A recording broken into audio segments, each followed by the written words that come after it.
सत गुरुदेव जी की जय हो। बंदी छोड़ पूर्ण पुरुष खुई साहब की जय हो। बंदी छोड़ गरीबदास जी महाराज की जय हो। स्वामी रामदेवानंद जी दादा गुरु महाराज की जय हो। पंडित चिदानंद जी परदादा गुरु महाराज की जय हो। सर्व संतों की जय हो, सर्व भक्तों की जय हो, सभी धर्मी पुरुषों की जय हो। श्री काशी धाम की जय हो, श्री छुड़ानी धाम की जय हो, श्री करोथा धाम की जय हो, श्री बरवाला धाम की जय। सच्चाई गरीब नमो नमो सतपुरुष को नमस्कार गुर की नहीं। शुर नर मुनिजन साधवा संतों सर्वस दी नहीं।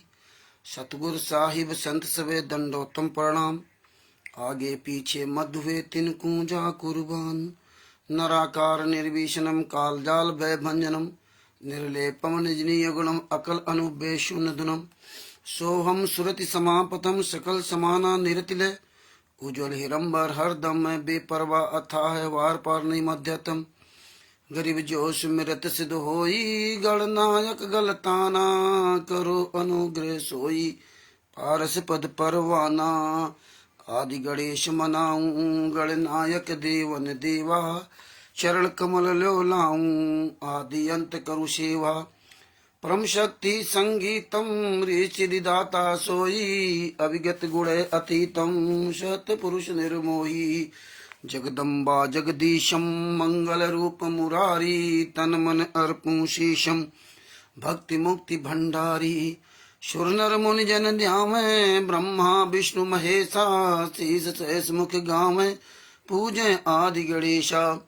इंद्र कुबेर शरीखा वरुण धर्मरा ध्यावे। सुमरत जीवन जी का मन इच्छा फल पावे। 33 कोटि अधारा ध्यावे सहस 88। उतरे भव जल पारा कटिय यम की फांसी। 33 कोटि अंधारा ध्यावे सहस 88। उतरे भव जल पारा कटिय यम की फांसी। सत साहिब बंदी छोड़ श्री संत रामपाल जी महाराज की जय हो। लालचंद दास जी को सत साहिब। परमात्मा की जो भी प्यारी आत्माएं जुड़ रही हैं सभी प्यारी आत्माओं को मुझ रामचंद्र दास की ओर से सत साहिब। दास का मोबाइल नंबर है 91 40 62 26 68। भगत भाइयों, परमात्मा संत रामपाल जी महाराज ने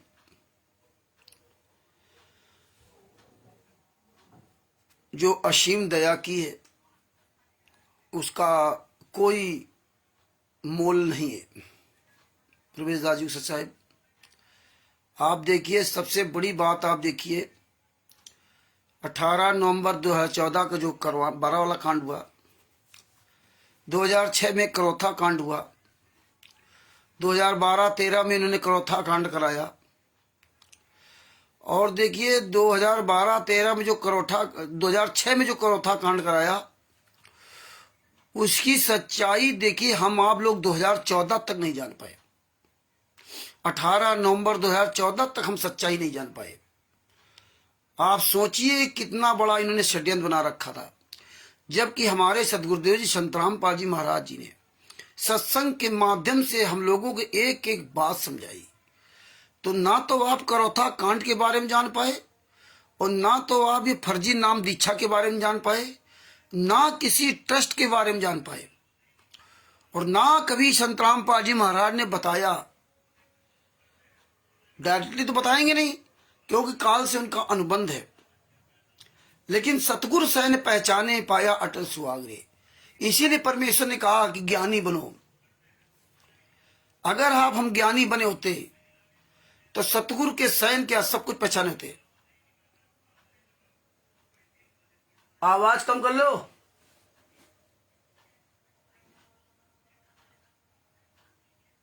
तो हम लोग सतगुरु की पहचान, सतगुरु के वचनों की पहचान करते, लेकिन हम आप लोग सतगुरु के वचन की पहचान नहीं कर पाए। क्यों नहीं कर पाए?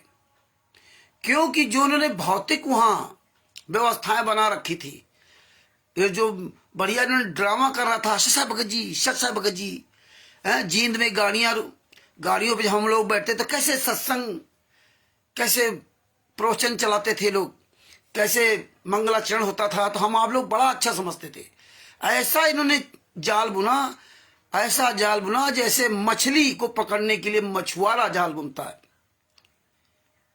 छोटा सा टुकड़ा मांस का लगा देता है और उसमें फंस करके अपना गला करा लेती है।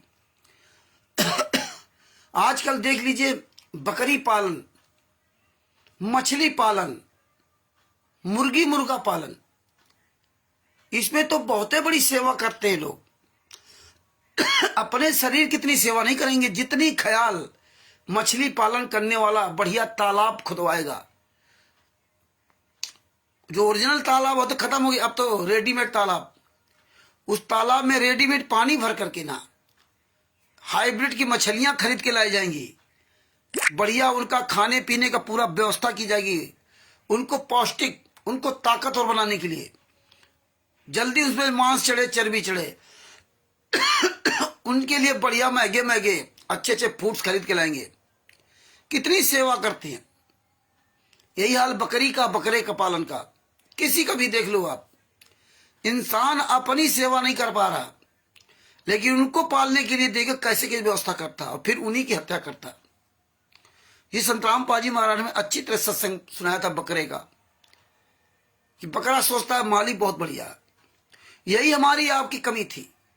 हम सोचते थे ये लोग बहुत अच्छे हैं, लेकिन हम लोग आंख के अंधे और कान के बहरे बने रहे। हमें आपको विचार करना चाहिए कि हम काहे के तत्वदर्शी संत हैं, किस शिष्य हैं। हम सत्संग सुनते रहे, लेकिन एक श्लोक का हमने अनुसरण नहीं किया। गीता अध्याय 4 श्लोक नंबर 34 का अनुसरण नहीं किया, सिर्फ एक श्लोक का।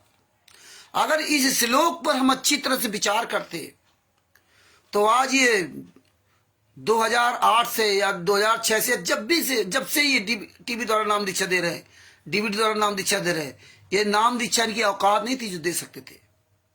लेकिन हम आप सब लोगों ने आज भी विचार नहीं करते, मतलब आज भी हमारे आपके दिमाग में विचार नहीं है। आज भी हम टीवी द्वारा, डीवीडी द्वारा सब कुछ सही मानते हैं।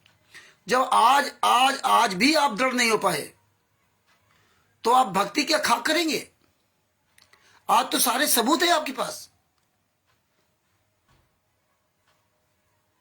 परमेश्वर ने बताया था कि जब चावल पकाए जाते हैं ना, घर में हमारी माताएं बहनें चावल पकाती है ना, तो एक चावल को देखा जाता कि पक गया कि नहीं पक गया। एक चावल को, एक ही चावल से पहचान हो जाती कि पूरे चावल पक गए। ये देखिए, एक श्लोक पर्याप्त था। गीता अध्याय 4 श्लोक नंबर 34, ये पर्याप्त था।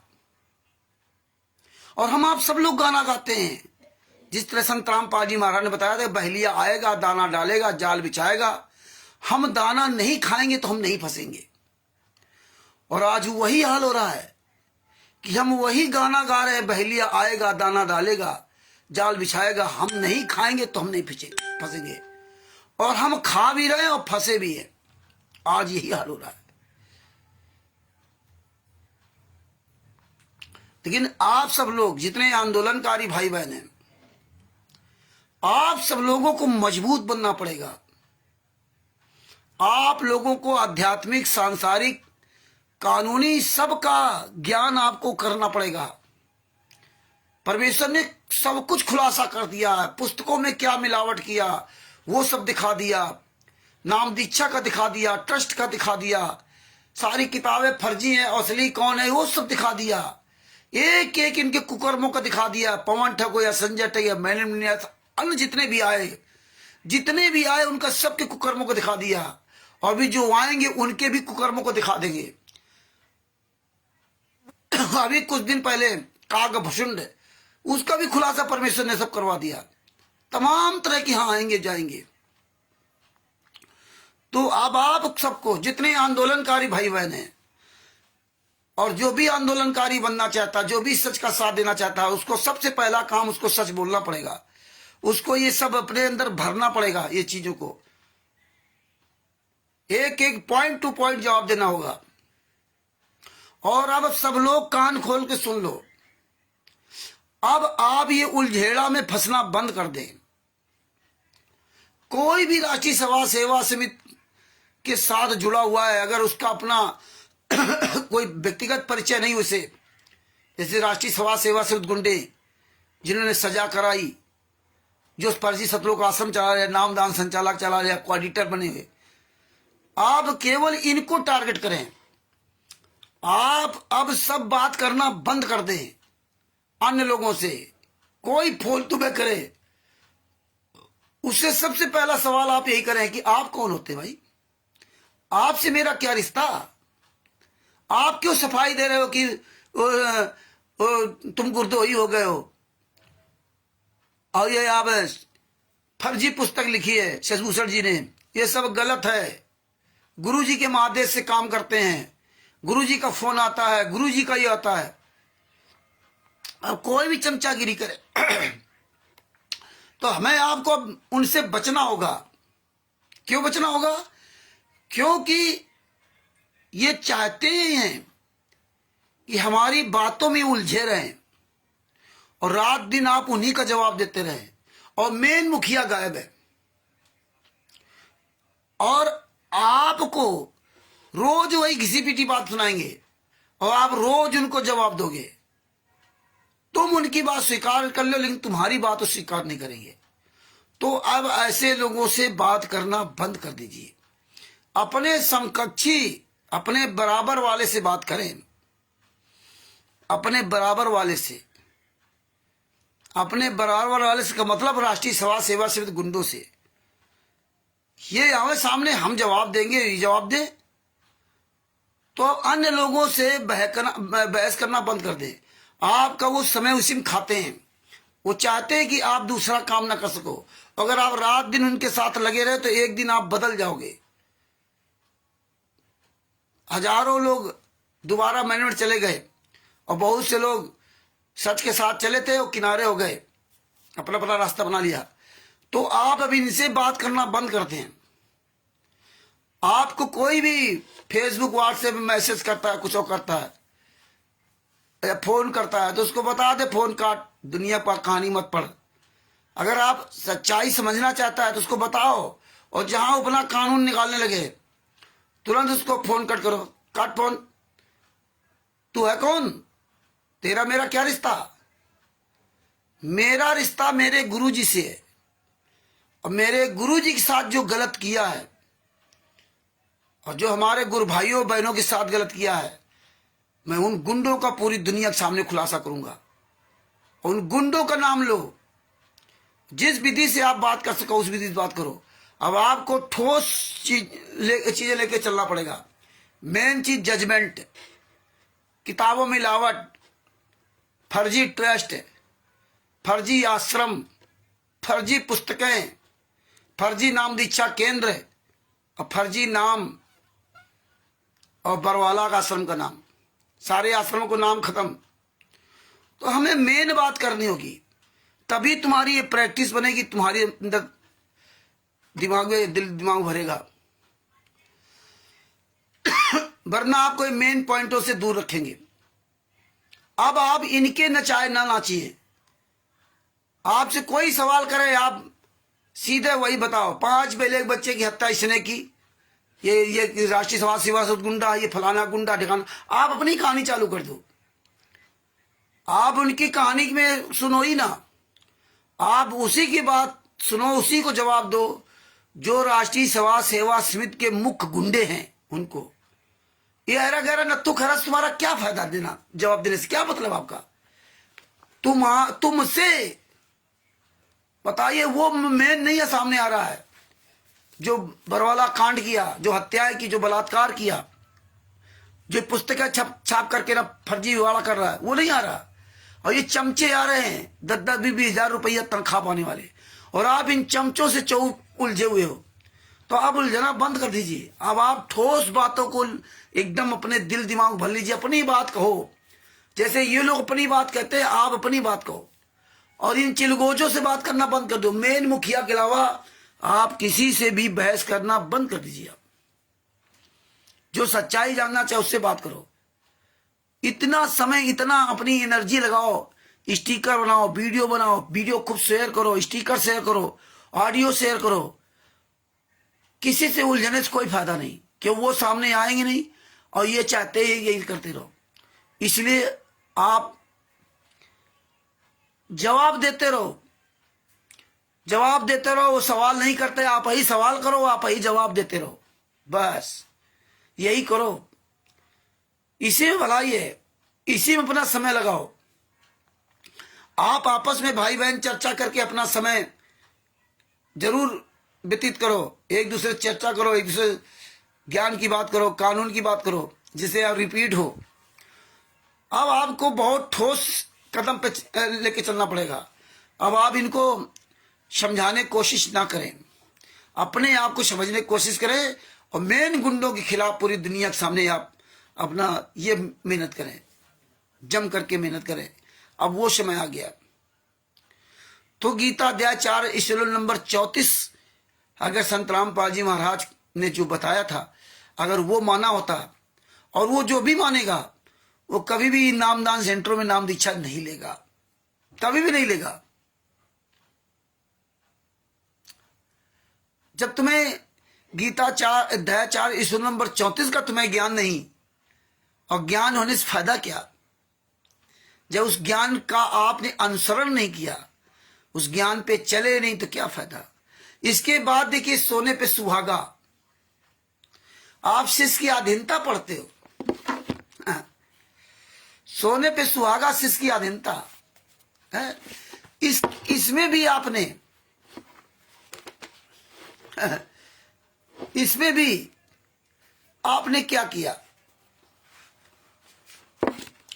पेज नंबर 64-65 में रोज पढ़ते नित्यनेम।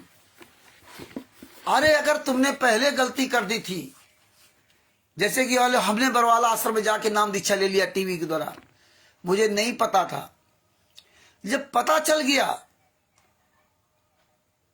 तो हमने दोनों मंत्रों का जाप करना बंद कर दिया, अपने गुरु जी के नाम का मंत्र बना लिया।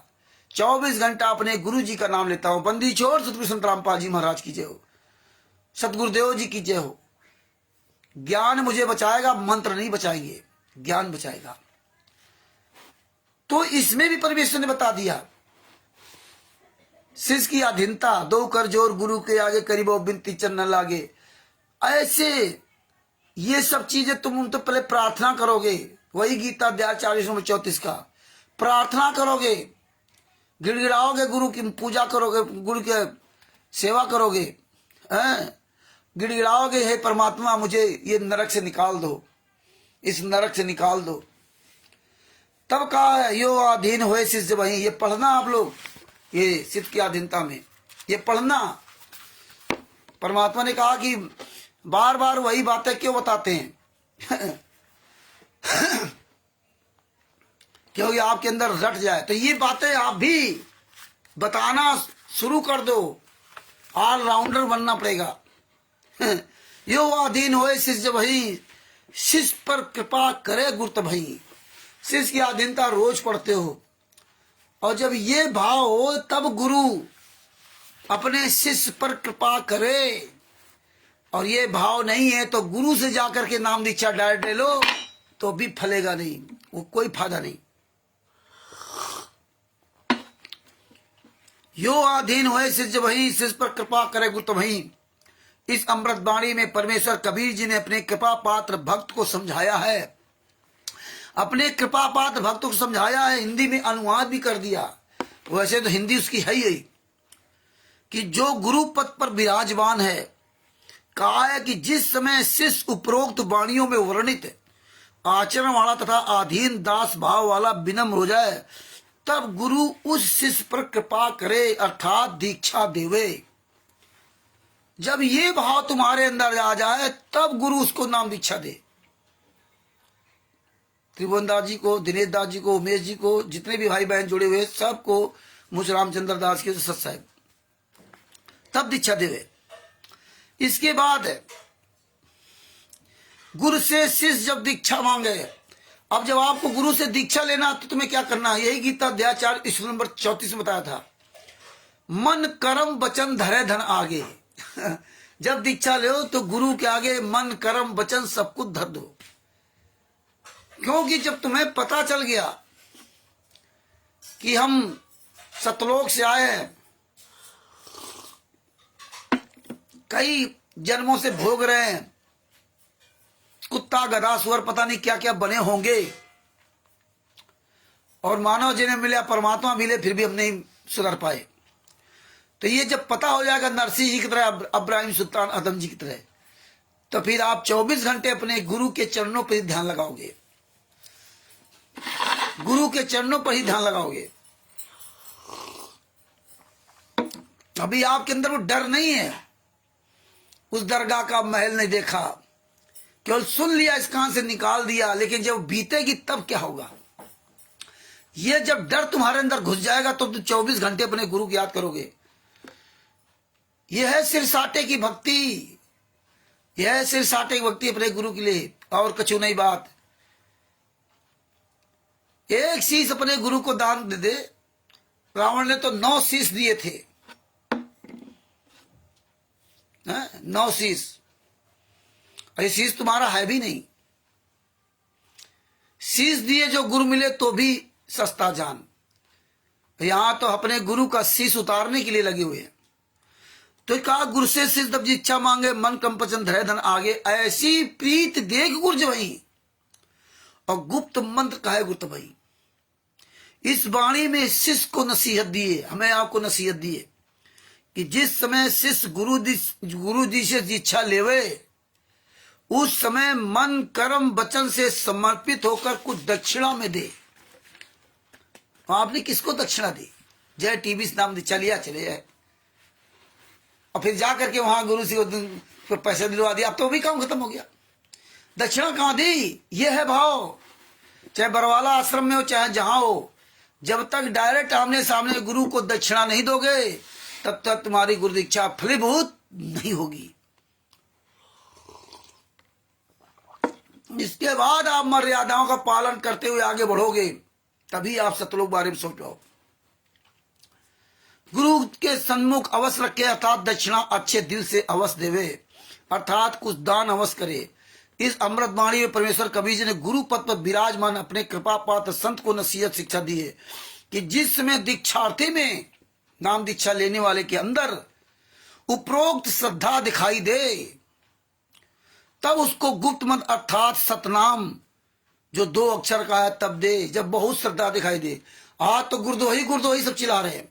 पीला पर्चा आ रहा बरवाला के नाम से, बरवाला आश्रम के नाम से पीला पर्चा आता, गेहूं दान दे दो, पैसा दान दे दो, जमीन दान दे दो। किसके नाम से? सतलोक आश्रम बरवाला के नाम से। और पैसा कहां जा रहा है? सतलोक आश्रम धनाना कुरुक्षेत्र। मतलब इतना अंधा भगत हो गया कि उसको होशे नहीं है कि मेरे साथ हो क्या रहा है। नाम दीक्षा सतलोक आश्रम बरवाला के नाम से, पुस्तकें पता नहीं किसके नाम से नाम। अभी पता चला है, सही बात है या गलत बात है, कि जीने की राह पुस्तक से इन्होंने ये हटा दिया, कभी प्रिंटर से 17 बवाना इंडस्ट्रियल नई दिल्ली। तो अब जो भी ये नई ज्ञान जीने की राह पुस्तक कहीं बेचते हुए मिल जाए तो उसमें जरा देखना, अगर ये उसमें हटा दिया तो उसको जरूर खरीदना, नहीं हटाया तो मत खरीदना। हो सकता है वो झूठ बोल रहा है, क्यों वो झूठ बोल रहा था, कह रहा था हमने नाम दीक्षा नहीं लिया और ज्ञान उसको बहुत था। तो इस तरह से भ्रमित करेंगे, तब उसको गुप्त मंत्र अर्थात सतनाम 2 अक्षर का दे, ये बोल कर बतावे, बोल कर बतावे। और इसके बाद इस सब बताने के बाद अंत में क्या कहा? ऐसे शिष्य उपदेश ही पाई, होए दिव्य दृष्ट पुरुष पे जाई।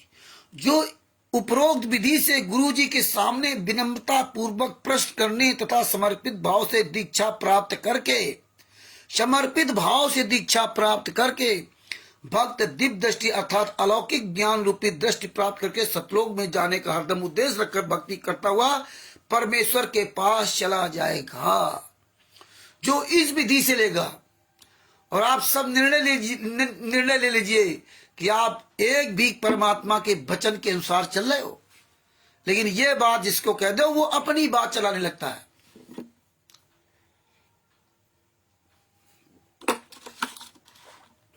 तो आप मेन बातों पर आ जाओ, मेन व्यक्ति को पकड़ो, इन गुंडों को पकड़ो, ये आम पब्लिक से कोई मतलब नहीं। मेन सेनापति, सेना का जो सेनापति है उसका गला दबाओ, सेना तो अपने आप मर जाएगी। सेना तो अपने आप मर जाएगी। और सेना तो इनकी सब बेकार है। सेनापति जब चोर की तरह छुपा हुआ है तो इनकी सेना किस काम की? सेना तो वैसे सब मरी हुई है। ये तो सेना फालतू टट्टर कर रही है, क्योंकि ये सेना को केवल पैसा लूटने का ज्ञान सुनाया, लगे हुए चमचागिरी कर रहे हैं। ये सेना किस काम की? क्योंकि सेनापति जो है ना सेना का, उसने इनको कोई हथियार दे ही नहीं रखा, क्योंकि उसके पास कोई हथियार ही नहीं चलाने का। हथियार तो हम आप चला रहे हैं। ये तो सब निहत्थे हो गए। इनके सारे हथियार हमारे पास आ गए इन सब पुस्तकों में। ये डरो भगवान से, ये फलाने है, इनको डर नहीं है, लेकिन दूसरे डरा रहे हैं डरो भगवान से। इनको डर नहीं। जब जब भूल पड़े, हाँ, ये सब नाम कितना बढ़िया दे देते हैं। तो ये सब बातें आपको समझनी पड़ेगी। अब आप मेन पॉइंट लेकर चले। अब ये जानते हो तो आप इनसे बहस मत करो। मुझे मुखिया नाम दीक्षा दे रहे हैं, उनको हरामजादों को बताओ, पूरी दुनिया को बताओ, पूरी दुनिया को बताओ ये बात को। ये देखो फर्जी नाम दीक्षा है। आप लोग जो नाम दीक्षा ले रहे हैं भूल करके मत लें, अपना जीवन बर्बाद कर रहे हैं। और जो नाम दीक्षा ले चुके हैं डीबीटी द्वारा वो भी ये समझ ले। तो आपका फर्ज है सबको सच्चाई बताना। तो आप सब लोग जो मंत्र का जाप कर रहे हैं या दूसरे शिक्षा देते हो, टीबी नाम दीक्षा ले लो, तो आप खुद विचार कर लो कि ये मंत्र तुम्हारे किस काम के। इसीलिए पूरी संगत जितनी है 99% ये सब एकदम बेकार हो चुकी है। इसकी सोचने की क्षमता खत्म हो गई। पीला पर्चा बरवाला के नाम से आता है। सदगुरुदेव का आदेश और कोऑर्डिनेटर सिस्टम के द्वारा ही भेजे।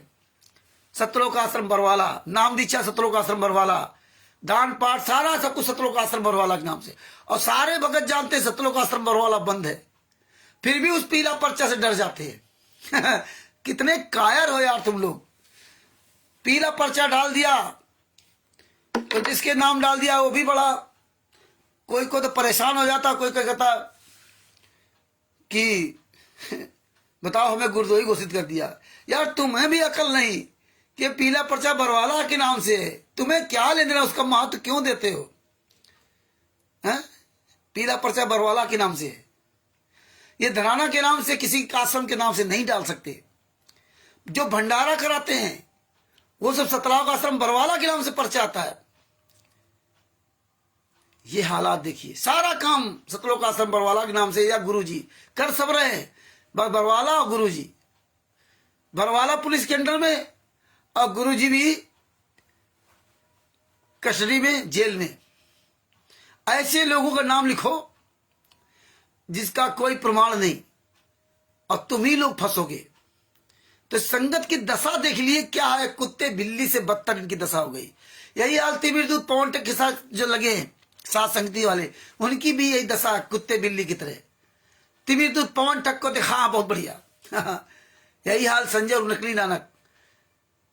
क्या यार दशा बना रखी।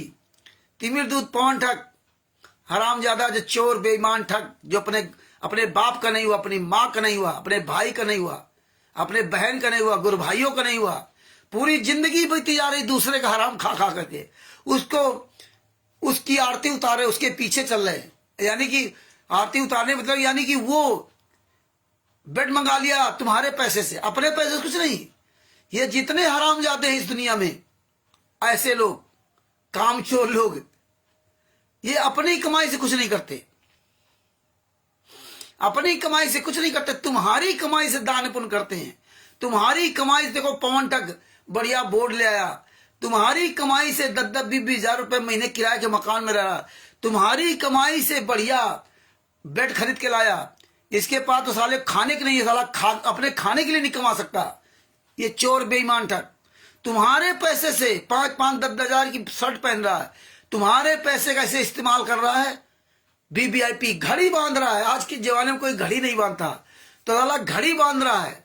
यही हो जाता है कि भारत का प्रधानमंत्री, अनपढ़ प्रधानमंत्री, 10 लाख का सूट किसके पैसे से?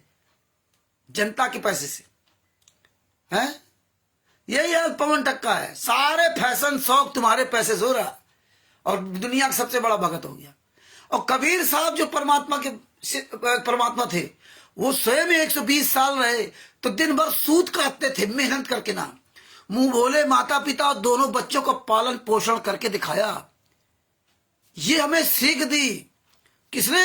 वो असंख्य ब्रह्मांडों का मालिक आकर के इस पृथ्वी पर 120 साल इस पृथ्वी पर रहे, अथाह मेहनत करते थे।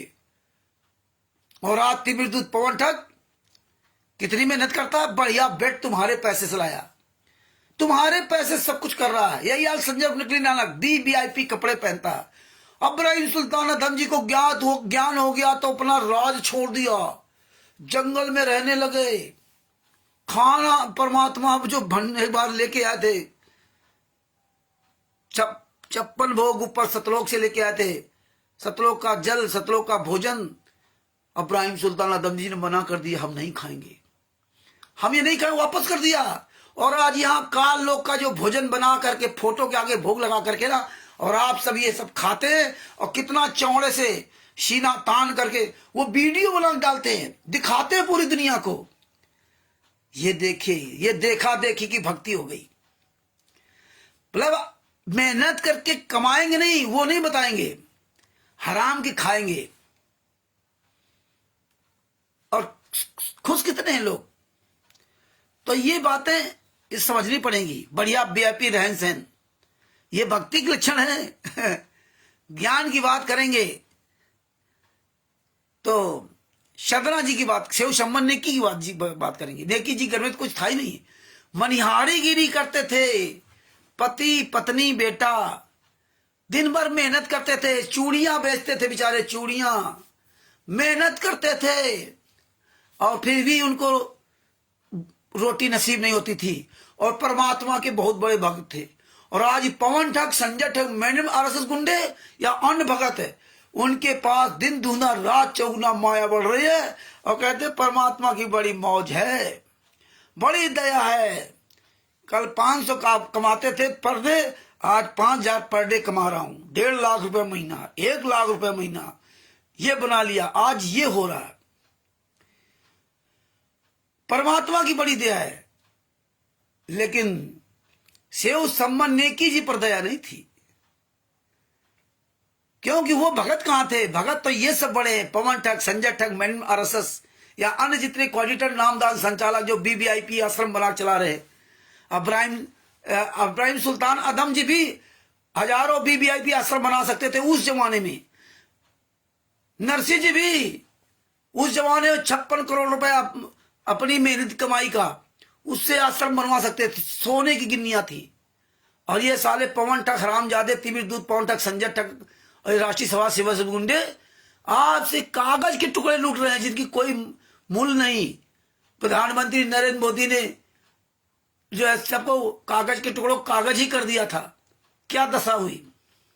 अब 500 का नोट पिछला वाला हो तो वो कागज हो गया, तो कब ये बंद कर दिया जाए? क्योंकि इसका कोई वैल्यू नहीं, ये तो आपसी समझौता है, ये कागज के नोटों का आपसी समझौता है,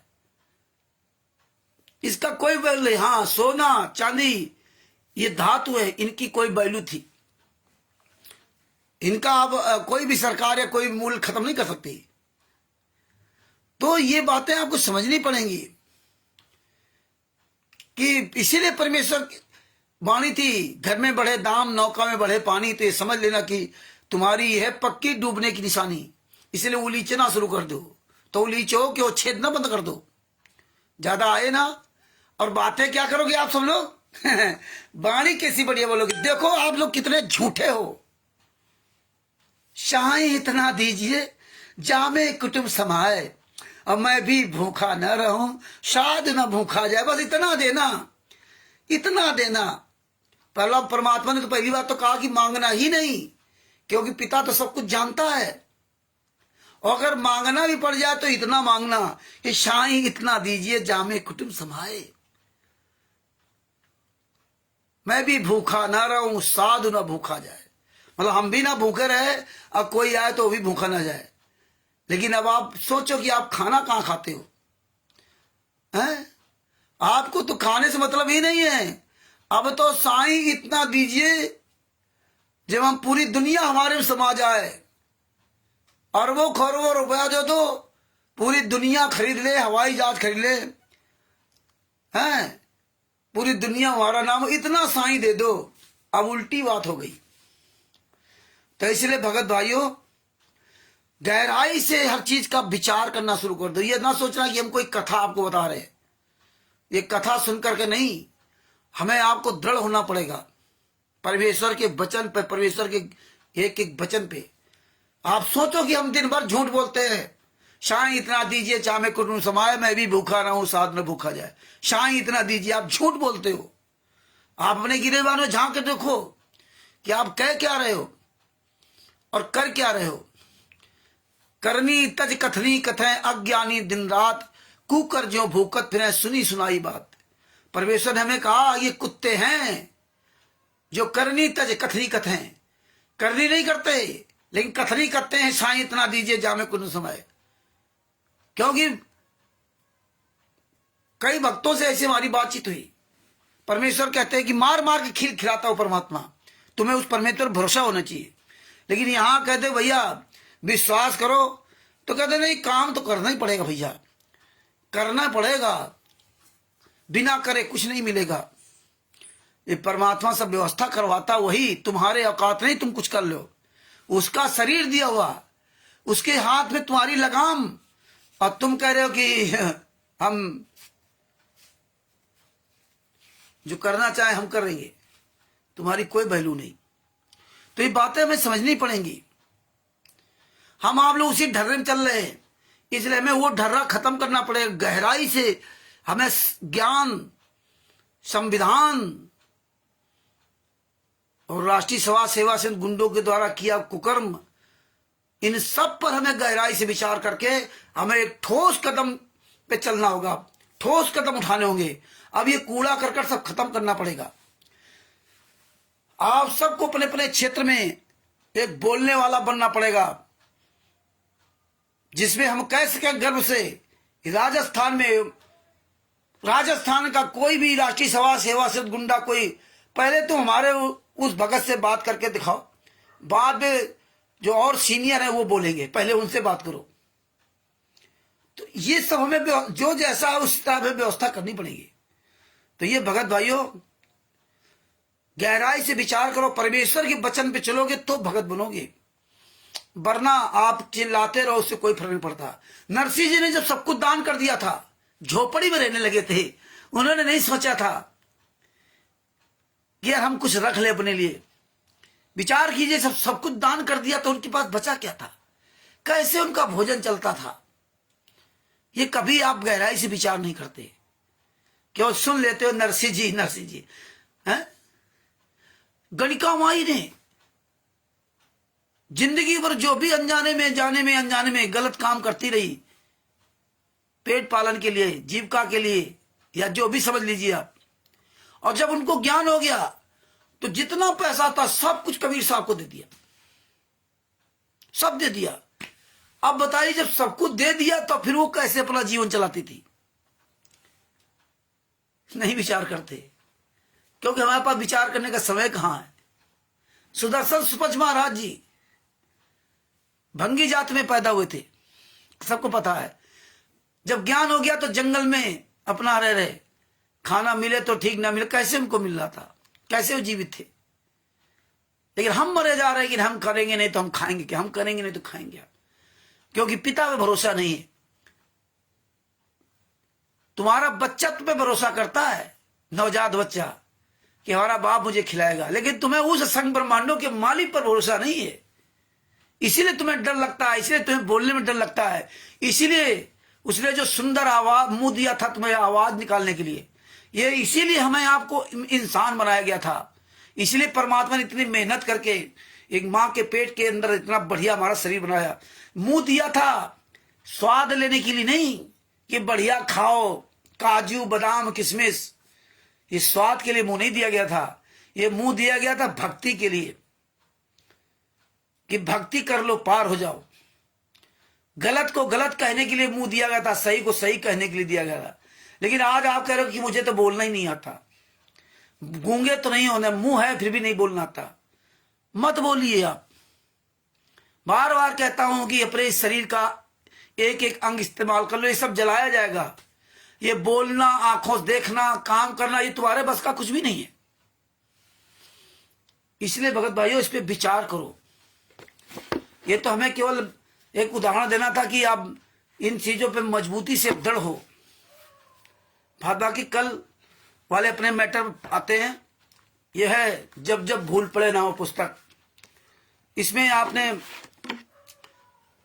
कल परमेश्वर ने इनके द्वारा जो लिखा गया जो बताया गया था ना कि वो गुरुजी इसमें लिख रहे हैं, बता रहे गुरुजी हिसार जेल से पुस्तक लिख के भेजे।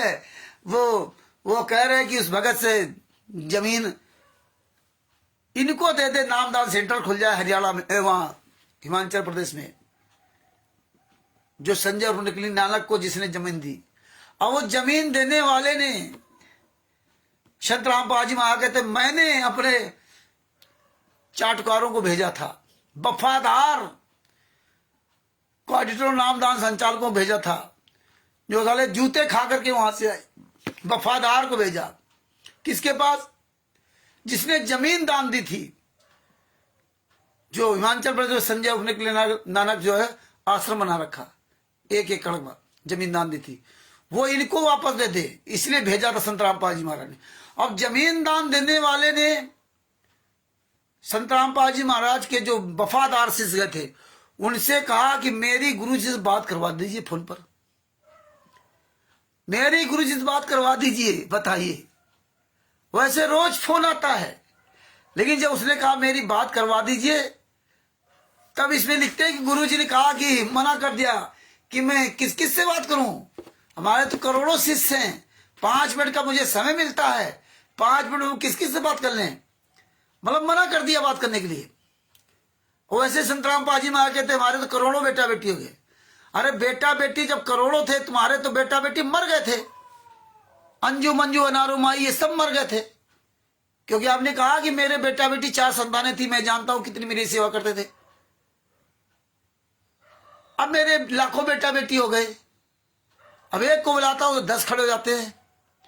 अब इसमें लिख रहे हैं कि मेरे पास समय नहीं बात करने का, मतलब वो जमीन दे दे इनको दूसरे के आदेश पर, क्योंकि गुरु जी ने कहा कि जब तक ना देखे निज नैना तब तक ना माने मेरे गुरु के बिना, जब तक सबूत ना देख लेना तब तक अपने गुरु की बात को स्वीकार मत करना। वो उसने अपना वो बात पकड़ ली कि भाई गुरु जी कहे ना, और गुरु जी कह रहे हम बात नहीं करेंगे। क्यों नहीं बात करेंगे? भाई तुम्हारा शिष्य है और तुम कहते हो कि तुमने तो जब महिला के द्वारा नाम दीक्षा दी जा रही थी बरवाला में 15-20 दिन जो भी नाम दीक्षा दी गई, इसके बाद गुरु ने सत्संग माध्यम में क्या कहा कि एक महिला के द्वारा 15-20 दिन नाम दीक्षा दिलवाई गई थी, उनके कर्म खराब हो गए। जब मुझे पता चला तब उनको हमने बहुत डांटा और उनको ये कहा गया था कि नाम दीक्षा तो इस महिला से ले लो और आशीर्वाद संत रामपाल जी महाराज ले लेना, लेकिन उनको बताना नहीं, क्योंकि बताओगे तो नाराज हो जाएंगे, क्योंकि संत रामपाल जी महाराज ने ही इसको अधिकार दे रखा है। इस पे कबीर साहब आते हैं, तो संत रामपाल जी महाराज ने बताया कि ये भी मूर्खों ने स्वीकार कर लिया। अब इससे बड़ा और प्रमाण क्या होगा?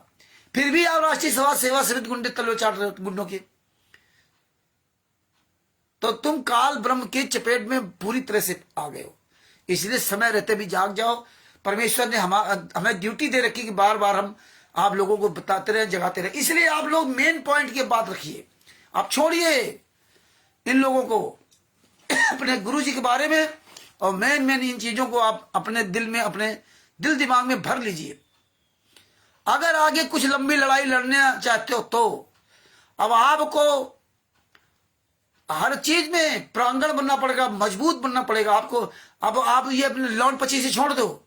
हाँ, अगर कुछ करना चाहते हो अपने गुरु के लिए, तो जिस तरह आप तन मन से खेती करते हो, जिस तरह से आप डॉक्टर हो, जिस तरह आप गाड़ी चलाते हो, इस तरह आपको इन चीजों पे मजबूती से खड़ा होना पड़ेगा कि हमें अब हर क्षेत्र में लड़ना पड़ेगा।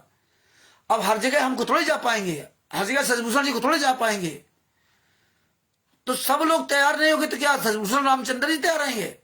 भैया आप अगर काम करोगे तो आपको उसका पुण्य मिलेगा, हमें नहीं मिलेगा। हम नहीं चाहते कि आप पिछलग्गू बने, आप पिछलग्गू बने तो सिर्फ अपने गुरु के पिछलग्गू बने, और इस दुनिया में किसी के पिछलग्गू ना बने। तो नहीं पता है तो सब रट लो। तो ये चीजें आपको अच्छी तरह समझनी पड़ेंगी, रटना पड़ेगा ये जवाब देने के लिए। ये नहीं कोई सवाल कर दिया तो आप मुंह ताक रहे हो। तो ये चीजें सबूत रखने पड़ेंगे। और तब देखिए है, आज वो गुरु जी कह रहे हम बात नहीं करेंगे केवल अपनी मंजू बेटी से बात करेंगे, बस केवल वही मंजू बेटी बची है। और उस समय वो मंजू बेटी नहीं थी। तो हमारे गुरु जी का ये दोगला चरित्र नहीं है। इसलिए राष्ट्रीय समाज सेवा सदगुंडो, तुम्हारी औकात नहीं है कि सामने आ जाओ। यही पुस्तक पढ़ करके तुम्हारे पर जूते चलाएंगे लोग, जूते। आप सब लोगों को इसीलिए मैं बताता हूं कि ये सब रट लो, याद कर लो। अगर कुछ जीवन में कुछ बनना चाहते हो, कुछ करना चाहते हो तो आगे बात करते हैं।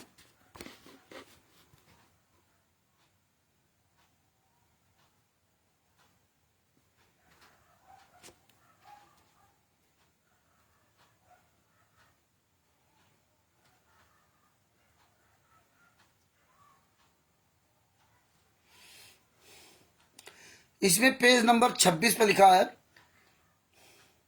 विशेष यहाँ पर बताना अनिवार्य समझता हूँ कि पवित्र कबीर सागर के अध्याय कबीर वाणी में परमेश्वर कबीर जी ने 12 पंथों का वर्णन करते हुए कहा कि 12वें पंथ गरीबदास जी वाले पंथ में हम ही आएंगे। दास रामपाल दास उन्हीं का भेजा आया है। संत गरीबदास जी वाले पंथ से जुड़ा है। दास को 17 फरवरी 1988 में पूज्य गुरुदेव जी से दीक्षा प्राप्त हुई, इसलिए इस पंथ की क्रिया करना स्वाभाविक था।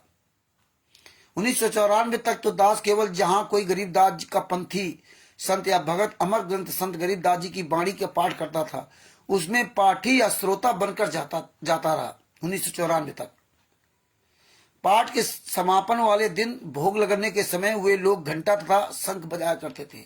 अब ध्यान देना इन बातों पर कि वो लोग घंटा तथा शंख बजाया करते थे। कितनी बात सही कितनी बात गलत, इस पुस्तक की क्या बात होनी है। घंटा शंख बजाया करते थे उस समय, घंटा शंख।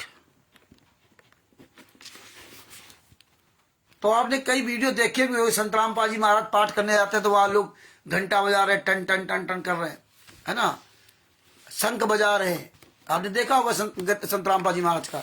तो ये भी आपको विचार करना पड़ेगा कि जिस संत ने घंटा शंख घड़ियाल गाना बजाना सब मना किया है, अगर वहां हो रहा है, वो आप कह दो गुरु जी तो वहां थे, घंटा बज रहा था, शंख बज रहा था, तो गुरु जी ने मना क्यों नहीं किया। यही तिमिर दूत पवन ठग ने कहा था जब ये भागा था मेरठ से। पहले तो हमारे बाद वीडियो ने जवाबी वीडियो डाला कि 2009 से फर्जी नाम दीक्षा दिया रही, और जब मेरठ से भागा तो इसने क्या कहा कि अगर 2008 से फर्जी नाम दीक्षा टीवी द्वारा आश्रम के अंदर दी जा रही थी तो गुरु जी ने बताया क्यों नहीं। फिर बोला ये नाम दीक्षा टीवी द्वारा कोई भी दे दे, जुआरी दे दे, शराबी दे दे, कोई संत सुना दे, ये मंत्र काम करेंगे। दोगलागिरी पे दोगलागिरी। अब कहता हो सब लोग जो ना वो ले वो संकल्प नाम दीक्षा लो, जबकि इसके पास स्वयं सीडी है। ये हालात है।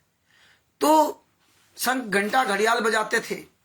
जैसे आपने एक रामदेवानंद जी महाराज का एक फोटो देखा होगा, दुर्गा जी के मंदिर के सामने वहां बैठे हुए प्रसाद किसी ने दिया, ले लिया।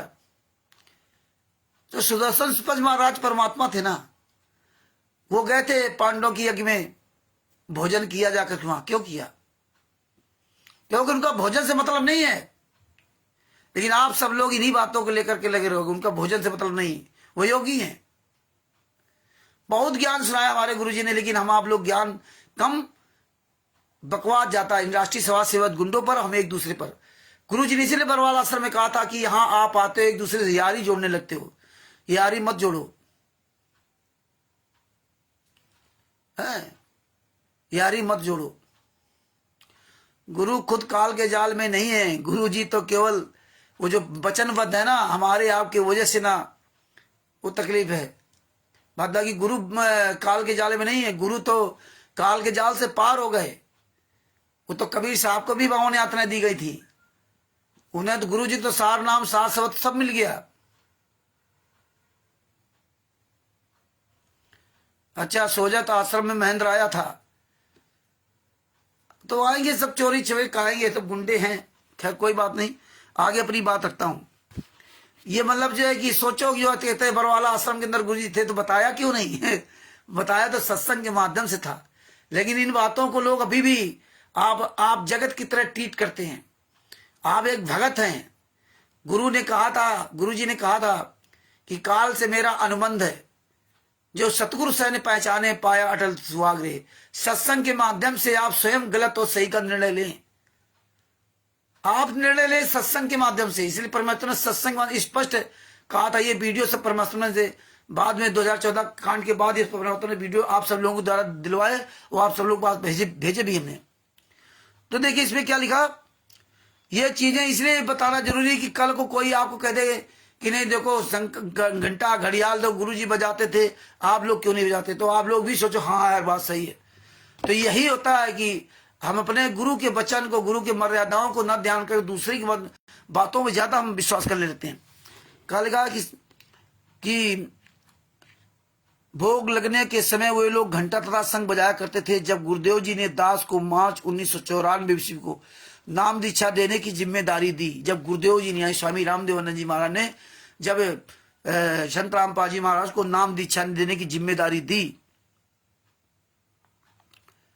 उसके पश्चात पाठ करने लगा। पाठ के समापन वाले दिन भोग लगने के समय वे लोग घंटा तथा शंख बजाया करते थे।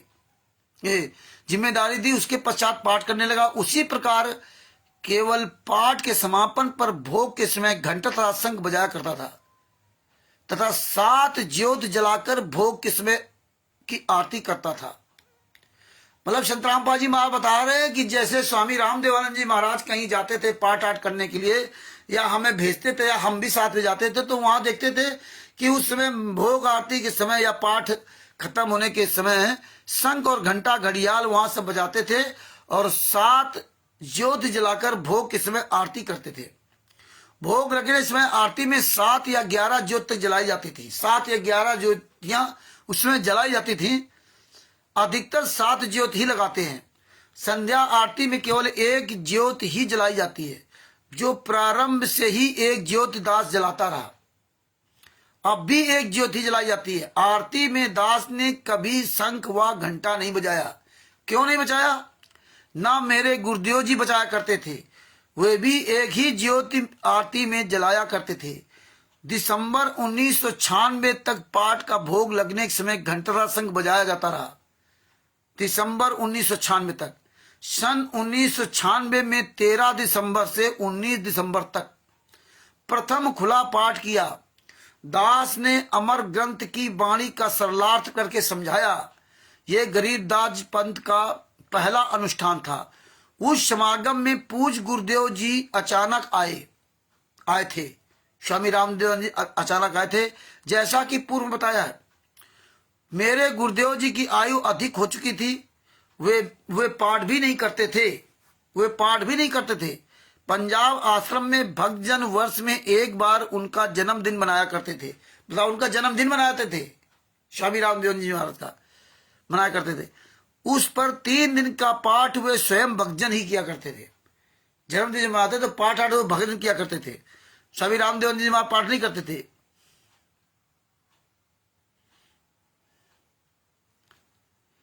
वे भी घंटा तथा शंख भोग के समापन पर उसी तरह बजाते थे, जैसे बजता था इस तरह बजाते थे। वही आज पवन टक्कर तिमिर दूत संजय उपनकली नाटक कर रहा है।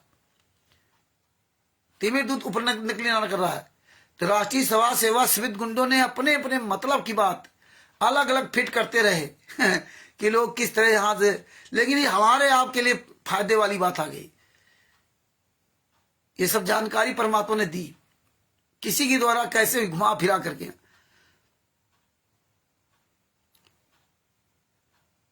तो बताया कि परंतु जब गुरुदेव जी सन 1996 में दिसंबर वाले समागम में जींद हरियाणा में आए थे, पाठ के भोग के समय 19 दिसंबर को हमने घंटा व शंख बजाया। उस समय कुछ नहीं बोले।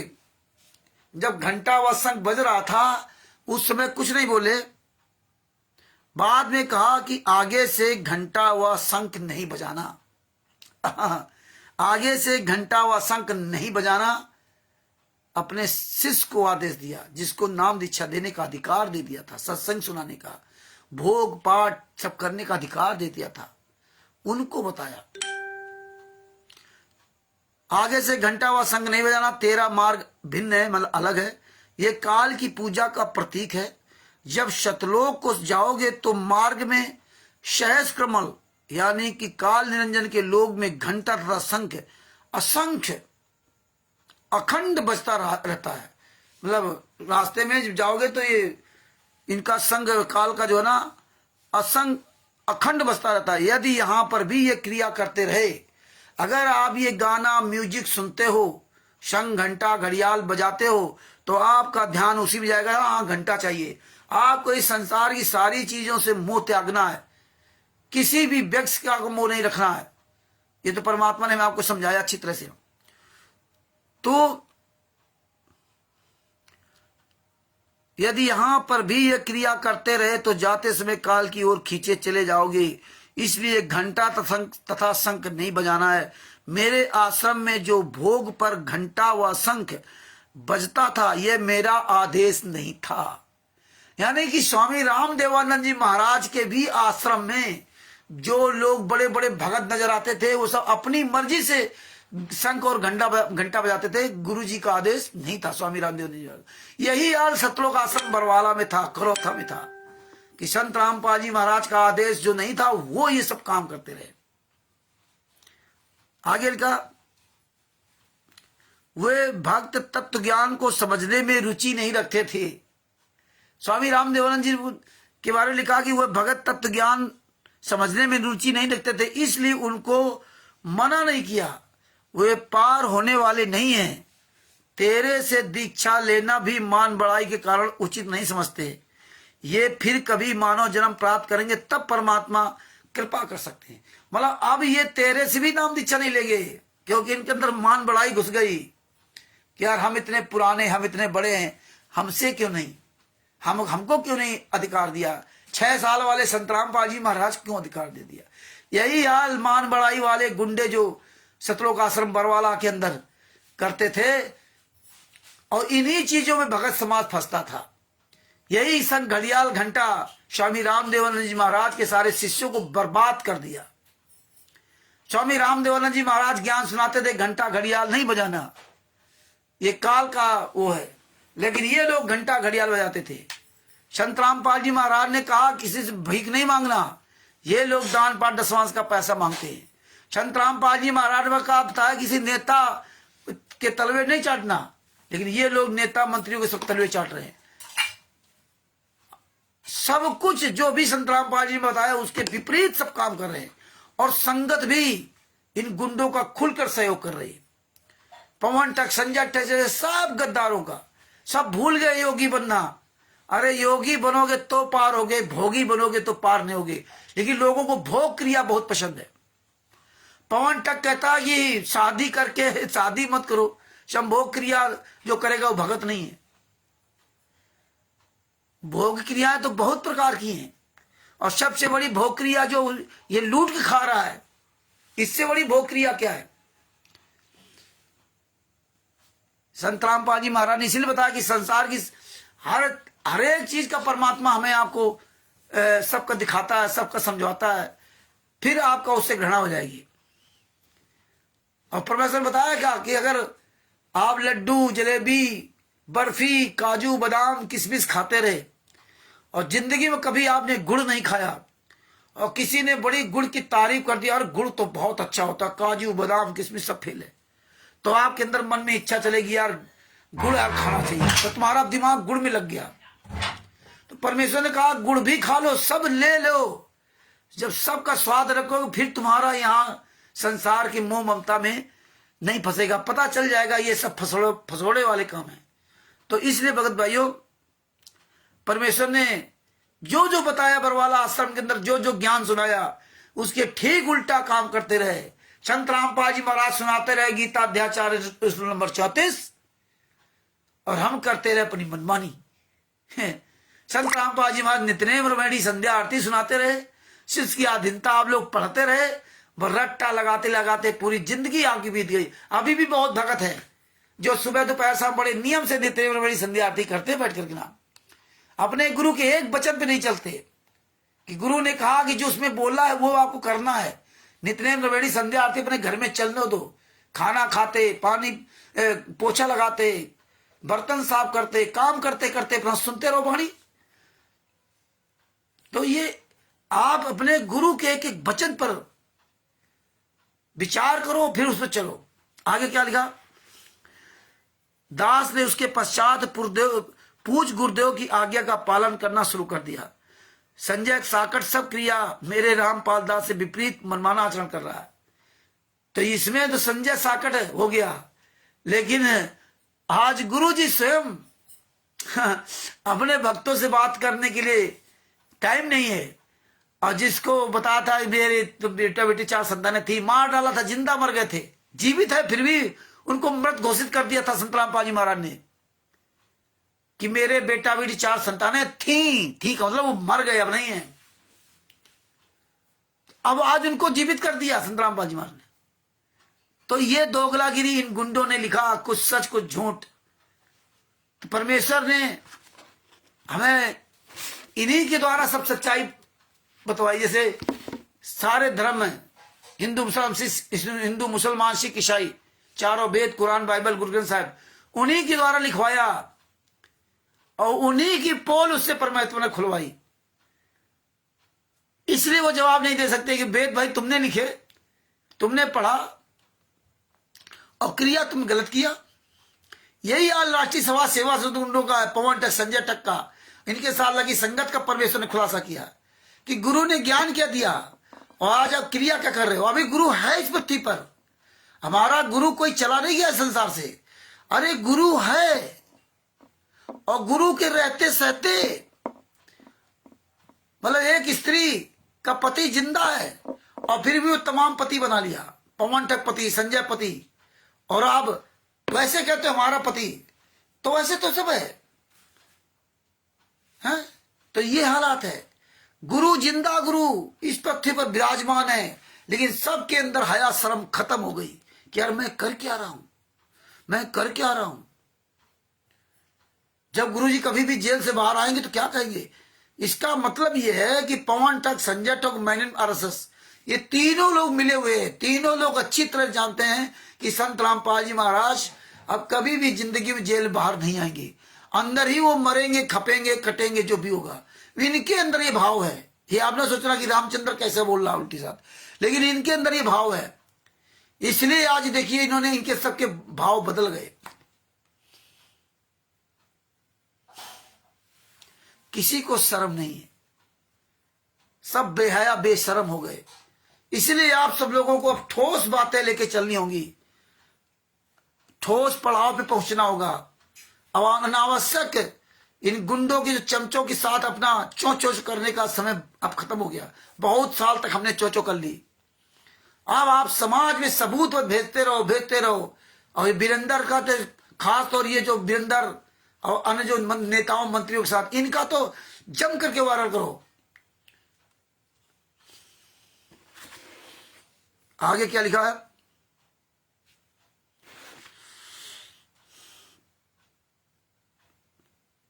संजय साकट सब क्रिया मेरे रामपाल दास से विपरीत मनमाना आचरण कर रहा है। इससे भी संगत समझ ले कि ये पूर्ण रूप से काल का दूत है। गुरुदोही की ये स्पष्ट पहचान है। गुरु जी कभी किसी को कहेंगे नहीं कि गुरुदोही है। तिलक लगाना, तिलक केवल गुरु जी को तथा गुरु जी परमेश्वर जी, दादा गुरु जी, वसंत गरीबदास जी के चित्रों, फोटो को लगाना चाहिए। किसी भगत या भगवती को तिलक नहीं लगाना चाहिए, ना उन्होंने लगवाना चाहिए। तिलक लगाना पूजा में आता है। भक्त अपनी पूजा करवाएगा तो उसको दोष लगेगा, नाम खंड हो जाएगा। संजय साकट दिल्ली वाला दावा करता है कि मैं जो ज्योति आश्रम में अखंड जलाता हूं, दान लेता हूं, उसे 56 प्रकार का भोग लगाता हूं, हलवा खीर का भोग भी प्रतिदिन तैयार करता हूं, उसे आरती में आने वालों को बांटता हूं। जो मेरे पास दुखी भक्त आते हैं उनका यहाँ ज्योत के आगे माथा टिकाता हूँ, अपने सिर पर चंवर करवाता हूँ, अपने चरणों पर फूल चढ़वाता हूँ, आशीर्वाद देता हूँ, जिस कारण से भूत निकल जाते हैं, भूत माफी मांगते हैं, कई जनों का रोग ठीक हो गया, व्यापार में लाभ होता है, आदि आदि। आज खुद भीख मांगता घूम रहा। ये लाभ तो काल ब्रह्म दिवाता है।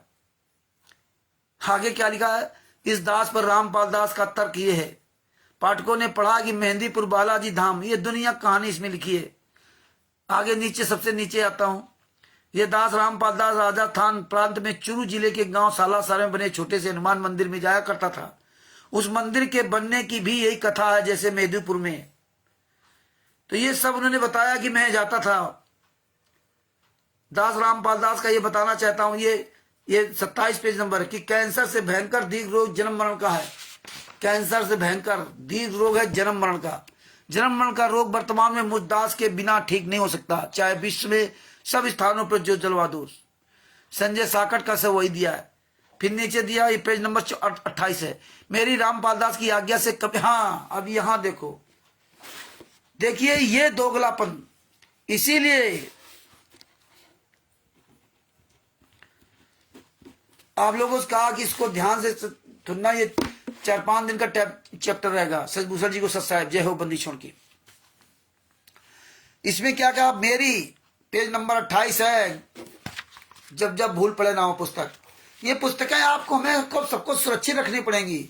ये हमारे लिए राम बाण है और इनके लिए वो बाण है, इनकी जान लेने वाला बाण है। ये इनकी ऐसी तैसी हो जाएगी। इसीलिए परमात्मा ने बड़ी दया करके इन पुस्तकों का एक एक सच्चाई परमात्मा ने हम जैसे आप जैसे भाई बहनों को दिखवाया। और ये गलत करते भाई, जब चोर चोरी करेगा नहीं तो पुलिस की जरूरत क्या? थाना पुलिस वकील की जरूरत ही नहीं जब चोरे नहीं होंगे। और जब अगर चोर हैं तो चोरी करेगा, और करेगा तभी पकड़ा जाएगा। तो ये जो चोरी करते हैं खुदे पकड़े जा रहे हैं। और सबसे बड़ी बात कि ये सब गुंडे बाहर सामने क्यों नहीं आते? चोरों की तरह छुपे क्यों हैं? इनको क्यों लगा रखा? तो अब हमें इन लोगों से कोई लेना देना नहीं। हमें मेन को टारगेट करना, मेन का हमें गला पकड़ना है बस। और ये तो अपने आप सब मरे हुए हैं। सेना से कोई लेना देना नहीं। पूरी दुनिया को जागरूक करो। पूरी दुनिया जूता चला रही है। आप देखो, ये परिणाम है आपके सबके सामने। जो आप लोगों ने आवाज उठाई सोशल मीडिया पर, आज ये पूरे वर्ल्ड में किसी का मुकाबला नहीं, सामने नहीं आ सकते। इतना ये कायद डरे हुए अपने चमचों को लगा रखा है, किसी का सामना नहीं कर सकते। देखिए इसमें क्या लिखा? मेरी रामपाल दास जी, मेरी ब्रैकेट में रामपाल दास जी आज्ञा से कमेटी ने देश भर में लगभग 500 नामदान केंद्र भिन्न भिन्न शहरों में बना रखे हैं। मेरी आज्ञा से जेल से लेटर लिख रहे हैं संत रामपाल जी महाराज। मेरी आज्ञा से 500 नामदान केंद्र बना रखे। अब पूछो संत रामपाल जी महाराज से। हम तो ये एक आपको एक चलंतु बात कह रहे हैं। हम गुरु जी पर हमारा कोई सवाल नहीं है, लेकिन एक जनरल बात ऐसे कह रहे हैं। अब हम गुरु जी सवाल करते, गुरु जी आपने पुस्तक अगर लिखी है और आपने 500 नामदान केंद्र खुलवा दिए, तब फिर गुरु जी ये नामदान केंद्र कैसे 500 आपके? और आपने अगर खुलवाए हैं तो आपने जो वो गूगल पे डाल रखा है 500 नामदान केंद्रों का, तो उस नामदान केंद्र का किसी का नाम और उसका पूरा पता क्यों नहीं डलवाया? ये तो सच का मार्ग है। अगर हिसार जेल से संत रामपाल जी महाराज लेटर लिख रहे हैं, ये पुस्तक लिखी है, तो हम संत रामपाल जी महाराज से सवाल करते हैं कि महाराज जी आपने तो ये चोरी छिपे वाला काम कैसे करवा दिया? आप तो परमात्मा है, आप तो सब जानते हैं। तो फिर ये जो 500 नामदान केंद्र खुले, ये तो आपने दिखा दिया। किस लिए? कि लोग जान जाए कि हाँ संत रामपाल जी महाराज लिख रहे, उन्होंने किया। लेकिन संत रामपाल जी महाराज हिसार जेल में राष्ट्रीय सभा सेवा समिति गुंडे सामने क्यों नहीं आते? क्यों नहीं बताने आते? इन पुस्तकों में चोरी छिपे क्यों लिखते हैं संत रामपाल जी महाराज का नाम लिख करके? क्योंकि संत रामपाल जी महाराज कभी दोगली बात नहीं करते। संत रामपाल जी महाराज ने 500 नामदान केंद्र खोले। ये भी कोई हरामजादा अपने नामदान केंद्र के बाहर नहीं लगाता बोर्ड कि मुझे संत रामपाल जी महाराज ने कबीर परमेश्वर भक्ति ट्रस्ट के पर्चे पर टीवी के द्वारा नाम दीक्षा देने का अधिकार दे रखा है। अपना नाम पता और पूरा बोर्ड लगा के बाहर नहीं टांगता, वो एथराइज नहीं बनता।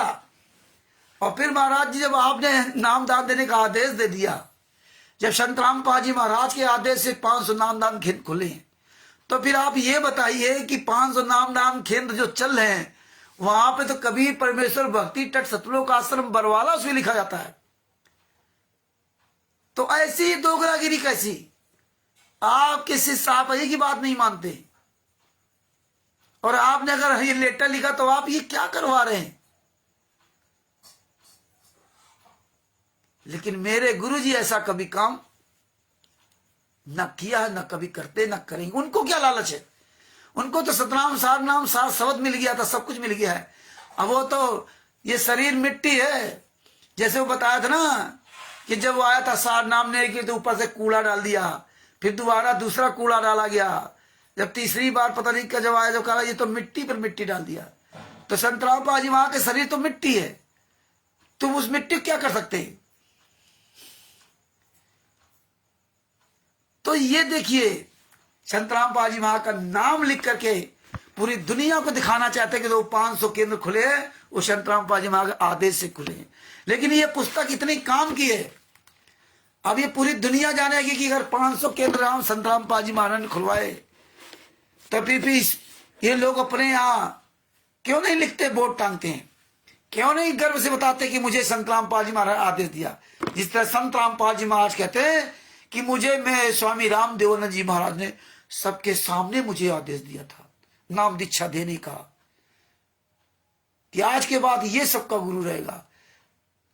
तो ये 500 नामदान केंद्र तो खोल दिए, लेकिन आज ये नामदान संचालक अपना पता क्यों नहीं डालते इस पर्चे पर? जो नाम दीक्षा पर देते हैं, Bharat, Pakistan, America, Italy, Australia, Dubai, England, Belgium, Canada, Bangladesh आदि देशों में जो नाम दीक्षा दी जा रही है, वहां पता पड़ा हुआ है यहाँ का बरवाला आश्रम का, जो 2014 से बंद है। नाम दीक्षा अमेरिका में दी जा रही। पढ़ा लिखा आदमी पर्चा पढ़ते नहीं, क्योंकि काल का पूरा जाल है। ये 420 फ्रॉड कर रहे हैं संत रामपाल जी महाराज के शिष्य। ये खुद जूते खाएंगे राष्ट्रीय सभा सेवा से ढूंढे। इन्होंने जो पुस्तक लिखी ना संत रामपाल जी महाराज के नाम से, तो परमेश्वर इसलिए मतलब की चीजें निकलवा दिया। कौन हरामजादा ये पुस्तक लिख रहा? किसको अधिकार दिया? अपना नाम पता क्यों नहीं लिखता? 500 नामदान केंद्र कौन चला रहा है? जो गूगल पे डाल रखे उसमें केवल मोबाइल नंबर है, नाम पता नहीं है। कानपुर फलाना नंबर, एक इनका नंबर, एक उसका पर्सनल नंबर। सुग्रीव प्रसाद मौर्य ये नहीं लिखा, क्योंकि पता है कि हम फर्जी चला रहे हैं। अगर हम कहीं लिखित में दे दिया तो सब फंसेंगे। हमने कहा कई नामदान संचालकों से, आप लोगों से बुलवाया था 2016, 17, 18 ने खूब एक्सपेरिमेंट परमात्मा ने करवाए कि भाई हम तुम्हारे अखबार में निकलवा देता हूं कि यहां पे संत रामपाल जी महाराज के नाम से नाम दीक्षा दी जा रही, टीवी चैनल अखबार में निकलवाता हूं, आप अपना नाम पता मोबाइल नंबर दे दो, पैसा हम लोग खर्च करेंगे। किसी भी नामदान संचालक की औकात नहीं जो अखबार में निकलवाते। क्यों नहीं निकलवाते? बड़े बड़े आश्रम बना दिए, सब कुछ करा दिए, लेकिन अखबार में नहीं निकलवाते ये लोग। अखबार में नहीं निकलवाएंगे, ये अपने चैनलों में चलवाएंगे, फर्जी चैनल, फर्जी अखबार, लेकिन किसी नेशनल चैनल पर नहीं जाएंगे। कोई भी नेशनल चैनल वाला कोई भी पत्रकार इनके आश्रमों में क्यों नहीं जाता? पूरे भारत में इतने बड़े बड़े पत्रकार, रवीश, फलाने ढिमके, पता नहीं कौन कौन से, वो सब कहां मर गए? ये सब सुअर की औलादों को नहीं दिखाई देता? अब उसी समय दिखाई देता है जब कोई मर रहा होता, तभी। आज नहीं दिखाई दे रहे। कहां मर गए सब? क्यों नहीं जा रहे इनसे सवाल करने के लिए? क्योंकि सभी पत्रकारों को पता है कि भारतीय जनता पार्टी को अपना बाप बना रखा है लोगों ने। भारतीय जनता पार्टी को सारे नेताओं, पार्टियों को इनके तलवे चाटते हैं, उनको वोट दिलवाते हैं। ये मूर्ख संगत का पैसा दिलवाते हैं। वीरेंद्र प्रधानमंत्री तक पहुंच गए, इसलिए सब डरते हैं, इसलिए कोई नहीं बोल रहा, इसलिए अखबार नहीं निकलवा सकते। राठी सभा सेवा श्रुतगुंडो, तुम्हारी औकात हो ना, तुम अपने श्री बाप की औकात हो। वीरेंद्र और मनोज, रामकुमार ढाका, राजपूत, राजेंद्र, पुरुषोत्तम सैनी इतना अच्छा काम करे तो तुम साले अखबार निकलवा दो, नेशनल चैनल पर निकलवा दो अखबार में कि कुरुक्षेत्र में फलाना व्यक्ति आश्रम चला रहा है। विष्णु साहू सुअर की औलाद, तो अपने श्री बाप की औलाद हो। अमर उजाला, दैनिक जागरण, आज, टाइम्स ऑफ इंडिया, किसी भी अखबार में तुम हरामजादो अपनी फोटो, अपना नाम, पता, मोबाइल छपवा दो कि मैं यहाँ संतराम पाजी माँ के आदेश से सतलोक आश्रम चला रहा हूं। कोई भी नामदान संचालक कि साले की औकात नहीं है जो हरामजादा किसी अखबार में या नेशनल चैनल टीवी पर निकला सके। कोई भी नामदान संचालक, क्वालिटी स्टेट क्वार्टर और सतलोक आश्रम चलाने वाले गुंडे, तुम्हारी औकात नहीं है किसी भी नेशनल चैनल पर आकर के ना आप अपना इंटरव्यू डाल दें कि मैं यहां संत रामपाल जी महाराज के आदेश से काम कर रहा हूं। तुम्हारी औकात नहीं है। तुम भले ही प्रधानमंत्री के साथ फोटो खिंचवा रहे हो, लेकिन तुम्हारी औकात नहीं कि तुम नेशनल चैनल पर बोल के दिखा जाओ। ये सारी संगत को, सारी भगत समाज को समझना पड़ेगा, ये लोगों की औकात क्यों नहीं है, ये क्यों इतना डरे हुए हैं। जब इतना सच्चा मार्ग है तो इनको तो नेशनल चैनल पर जाना चाहिए। सिर्फ केवल गुरु का इस्तेमाल करते हैं। साधना चैनल में सत्संग चल रहा है, फलाने चैनल में सत्संग चल रहा है, ढिमके चैनल में सत्संग चल रहा है, लेकिन खुद सामने नहीं आएंगे।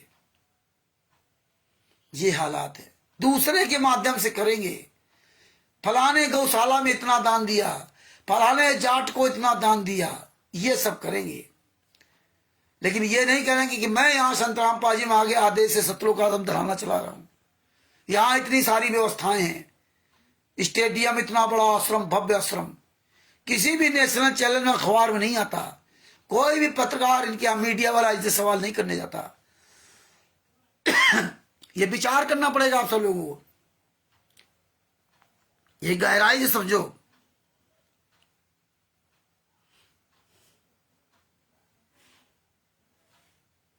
तो इस आगे क्या लिखा? 500 नामदान केंद्र भिन्न भिन्न शहरों में बना रखे हैं, प्रत्येक में एक एक अखंड ज्योत जलती है। आप किसी भी नामदान सेंटर में अखंड ज्योत देखी आपने? नहीं, टोटल झूठ फरे। अखंड ज्योत जलती है प्रत्येक नामदान सेंटर पर। जो नए भगत वहां पर नाम दीक्षा लेने जाते हैं, यदि किसी को प्रेत बाधा होती तो वे वहां ज्योति हुआ गुरु गोविंद वाले फोटो के सामने नाक रगड़ता है, उसकी प्रेत बाधा तो समाप्त होती है। गुरु और गोविंद की फोटो के सामने, साथ में अन्य सब लाभ भी मिलते हैं तथा जन्म मरण का असाध रोग भी समाप्त होता है। गुरु गोविंद के सामने कैसे? जैसे मीरा जी जहर का प्याला अमृत हो गया था। वो सांप जो है हीरे का, सोने का हार बन गया था। इसी तरह लाभ होता है, क्योंकि आप जानते हो कि ये परमात्मा है, गुरु है, परमात्मा है, तो परमात्मा को मजबूरी में लाभ देना पड़ता है उसमें, और बाद में वो फिर लाभ नहीं मिलता है, क्योंकि बाद में आप मर्यादाओं का पालन नहीं करोगे तो काम खत्म। पहली बार अपना वो मान रखने के लिए कि परमात्मा के पास गए, इसलिए मजबूरी में परमात्मा ये दया करते हैं। आगे क्या लिखा? रोग समाप्त होता। जिन भक्तों ने संजय दिल्ली को जमीन दी है उनको पाप लगा है। उनको पाप लगा है। यहां ये जमीन ले रहे तो पाप नहीं है। ये गुरुजी को दोगलागिरी दिखवा रहे लोग कि हमारे गुरुजी दोगले हैं। गुरुजी क्या क्या ले लेना संजय से, फलाने से, ढिमके से? उनको किसी लेना देना नहीं। संत रामपाल जी महाराज ने बताया था कि जिस दिन मेरा मोक्ष का नंबर आएगा उस दिन मैं तुम्हारी तरफ मुड़ करके नहीं देखूंगा। और यही हमें आपको पकड़ना पड़ेगा। जब मोक्ष का नंबर आएगा तो इस संसार के बेटा बेटी, ये जमीन जायदाद, इनसे सबसे मोह खत्म करना पड़ेगा। और यहां तो गुरुजी जेल में यातना सह रहे और फिर भी उनको ये मोह ममता फंसी हुई है कि वो जमीन उनको दे दो, पाप लगेगा, पाप लगेगा। जमीन किसको दे दें? आप तो बात करने के लिए मना कर दिया, आप अपने शिष्य से बात नहीं कर सकते और वो जमीन दे दे? है किसको दे दे? कौन सी संस्था है? ये तो आपने बताया नहीं। ये तो आपने बताया नहीं कि मैंने कबीर परमेश्वर भक्ति ट्रस्ट बना रखा है, मैंने बंदी छोड़ भक्ति मुक्ति ट्रस्ट बना रखा है। ये तो गुंडे कोई सबूत नहीं देते हैं। ये तो चोरी छुपे अभिनंदन धर्मा ट्रस्ट, फलाने ट्रस्ट, पता नहीं कौन कौन ट्रस्ट बना रखे, ये सब फर्जी बना रखे। आपको झूठा साबित कर रहे हैं। तो ये सब चीजें आगे क्या लिखा है? कितनी बढ़िया बढ़िया बात। पाप लगेगा। उन्हें चाहिए था कि दास रामपाल दास से आज्ञा लेकर नामदान केंद्र बनाते। ओहो, कितनी दोगलागिरी बात है। हमारे गुरुजी को हर तरह, हर कदम पर दोगला बनाया, हर कदम पर।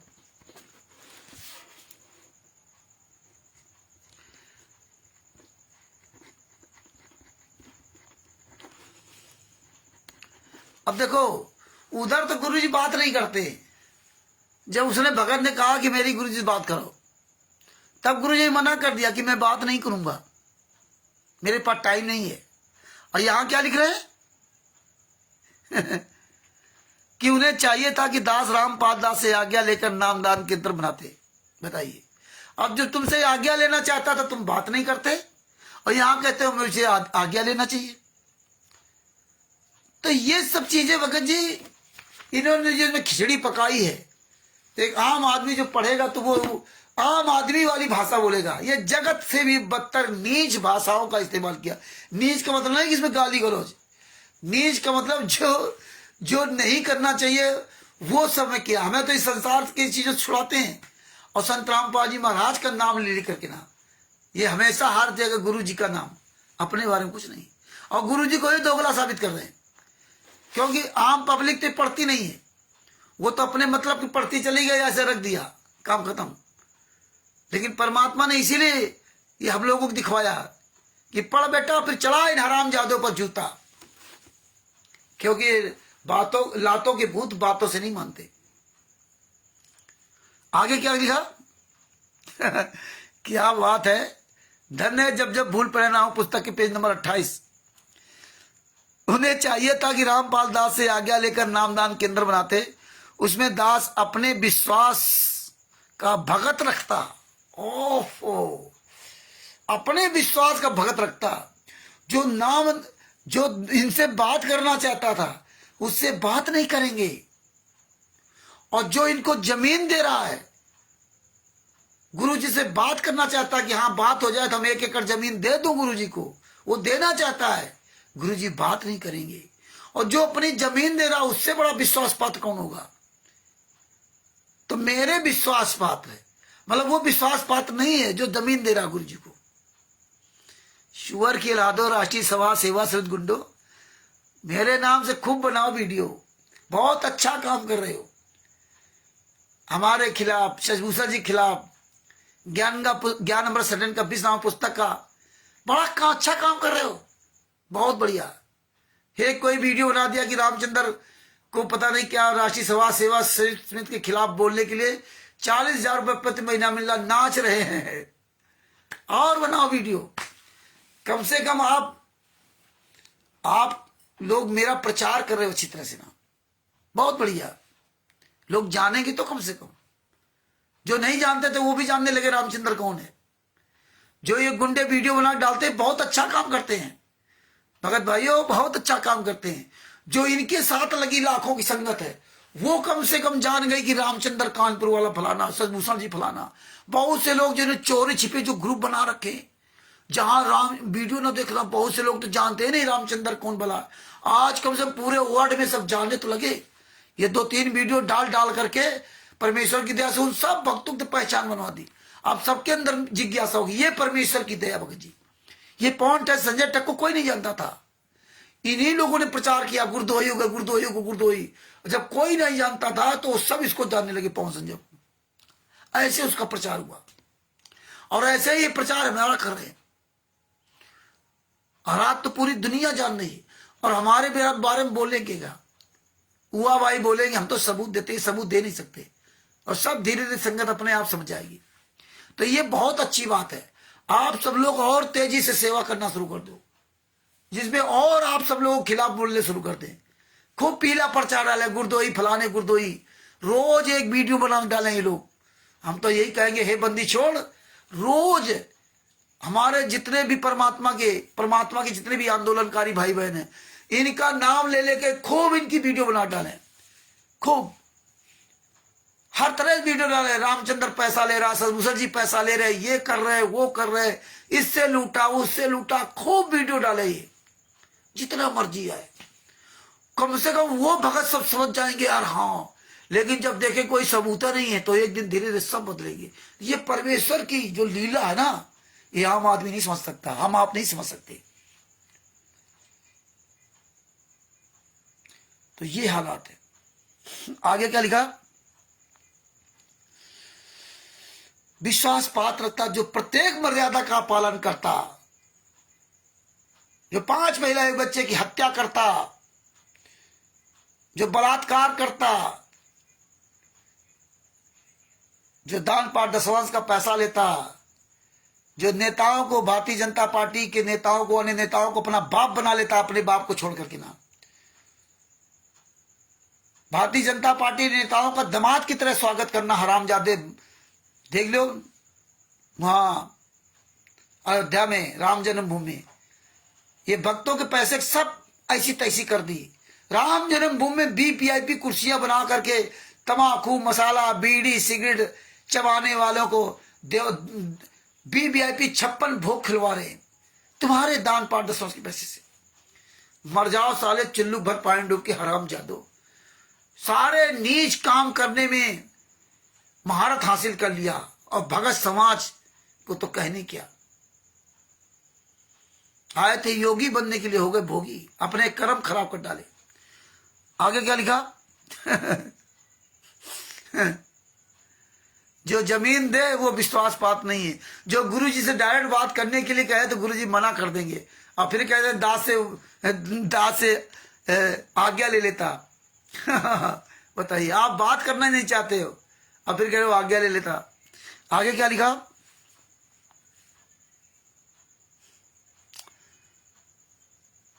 जमीन दान करने वालों को महापुण्य मिलता। ये तो कसाई वाला हत्था बूचड़ खाना बनवा दिया। ओह, इतनी गहरी बात। वो कसाई वाला बूचड़ खाना हो गया है। अगर संजय साकट ने आश्रम बनाया तो वो कसाई वाला बूचड़ खा गया, बूचड़ खाना हो गया। ये जो आश्रम बना करके वहां पे लड़कियों को बलात्कार करते, उनकी रमैनी करवा के उनकी रमैनी तोड़वाते हैं, फिर दहेज प्रथा का केस लगवाते हैं। जिनकी रमैनी करवाते हैं, जो सुंदर लड़कियों को देख लेते, फिर उनके साथ उन्हीं आश्रम के अंदर हम बिस्तर करते हैं, उनके साथ बलात्कार करते हैं। और ऐसा करते हैं कि जिसकी रमैनी हुई वो देख ले, क्योंकि देख लेगा तभी उससे छुटकारा मिल जाएगा, फिर वो दहेज प्रथाओं से लगवा देगा, फिर उस लड़की को दूसरी जगह। ऐसे जीवन बर्बाद करते हैं। गुरुजी आप ही ने बताया था, ये आश्रम में गलत काम हुए, हमने नहीं किए, समिति वालों ने किए हैं। 5 वेले बच्चे को मार डाला। आश्रम के अंदर बलात्कार होते थे, सतलोक आश्रम बरवाला के अंदर। और गुरुजी आप ही ने बसंत सैनी को पकड़ा था नंगे, जो राजस्थान का कोई परिवार रहता था आश्रम के अंदर, महिला बच्चे सब रहते थे, उसके साथ हम बिस्तर करते हुए नंगे पकड़ा था दोनों पति पत्नी, बसंत सैनी को और उसको। तब आपने बसंत सैनी को दोनों को वहां से मार के भगाया था। और अब आप कह रहे हो विश्वास पात्र। ये गुरुजी किताब नहीं, ये गुंडे। आओ सामने बसंत सैनी, साले बोटी बोटी काटी जाएगी तुम्हारी कमीनों, राष्ट्रीय सभा से बसंत गुंडो। ये पुस्तक, ये तुम्हारे गले की फांस बनेगी, तुम्हें फांसी के फंदे तक ये पुस्तकें पहुंचाएंगी एक दिन, याद रखना। बड़ा अच्छा काम परमेश्वर करवा रहे तुम लोगों से। तुम्हारी नीचता परमात्मा ने इन पुस्तकों के द्वारा पूरी दुनिया को दिखा दिया। नहीं, हम आप लोग तो कभी जान ही नहीं पाते कि इतने महान नीच हो गए, सामने आने की औकात नहीं है। आगे क्या लिखा?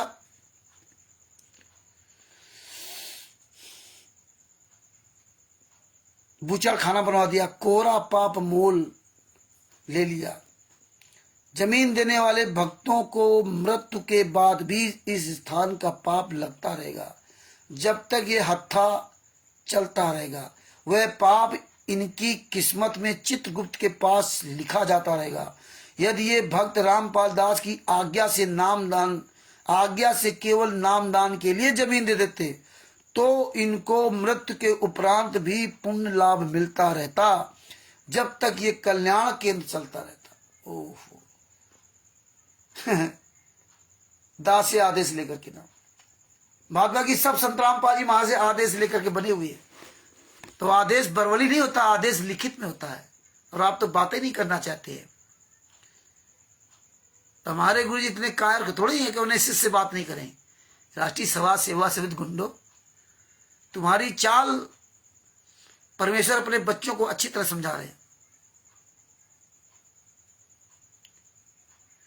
ये संसार समझदा नहीं, कहदा सामद पहरे नू, गरीबदास ये भक्त जाते रोग इस पहरे नू। ओहो ज्ञान कितना बढ़िया। संजय साकट दिल्ली एक ही बात पर जोर दे रहा कि कमेटी वाले दान के पैसों को धर्म जो जलाना, हलवा खीर बनाना में नहीं लगाते, अपनी जेब में रख लेते हैं। संजय साकट ने बताया कि अपनी जेब में रख लेते हैं। अब गुरु जी इसमें सफाई देते हैं। ये राष्ट्रीय सभा सेवा समिति गुंडों ने ये नायाब तरीका निकाला कि पुस्तकों के माध्यम से लोगों को गुमराह करो, आमना सामना तो कर नहीं सकते। अरे तुम्हारी औकात नहीं कि तुम आमने सामने आ जाओ। काहे कि तुम शिष्य यार चोर की तरह साले छुपे घूम रहे। प्रधानमंत्री नरेंद्र मोदी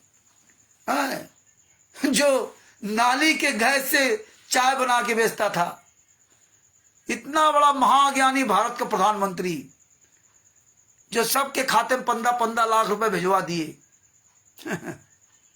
महाज्ञानी प्रधानमंत्री, हद हो गई।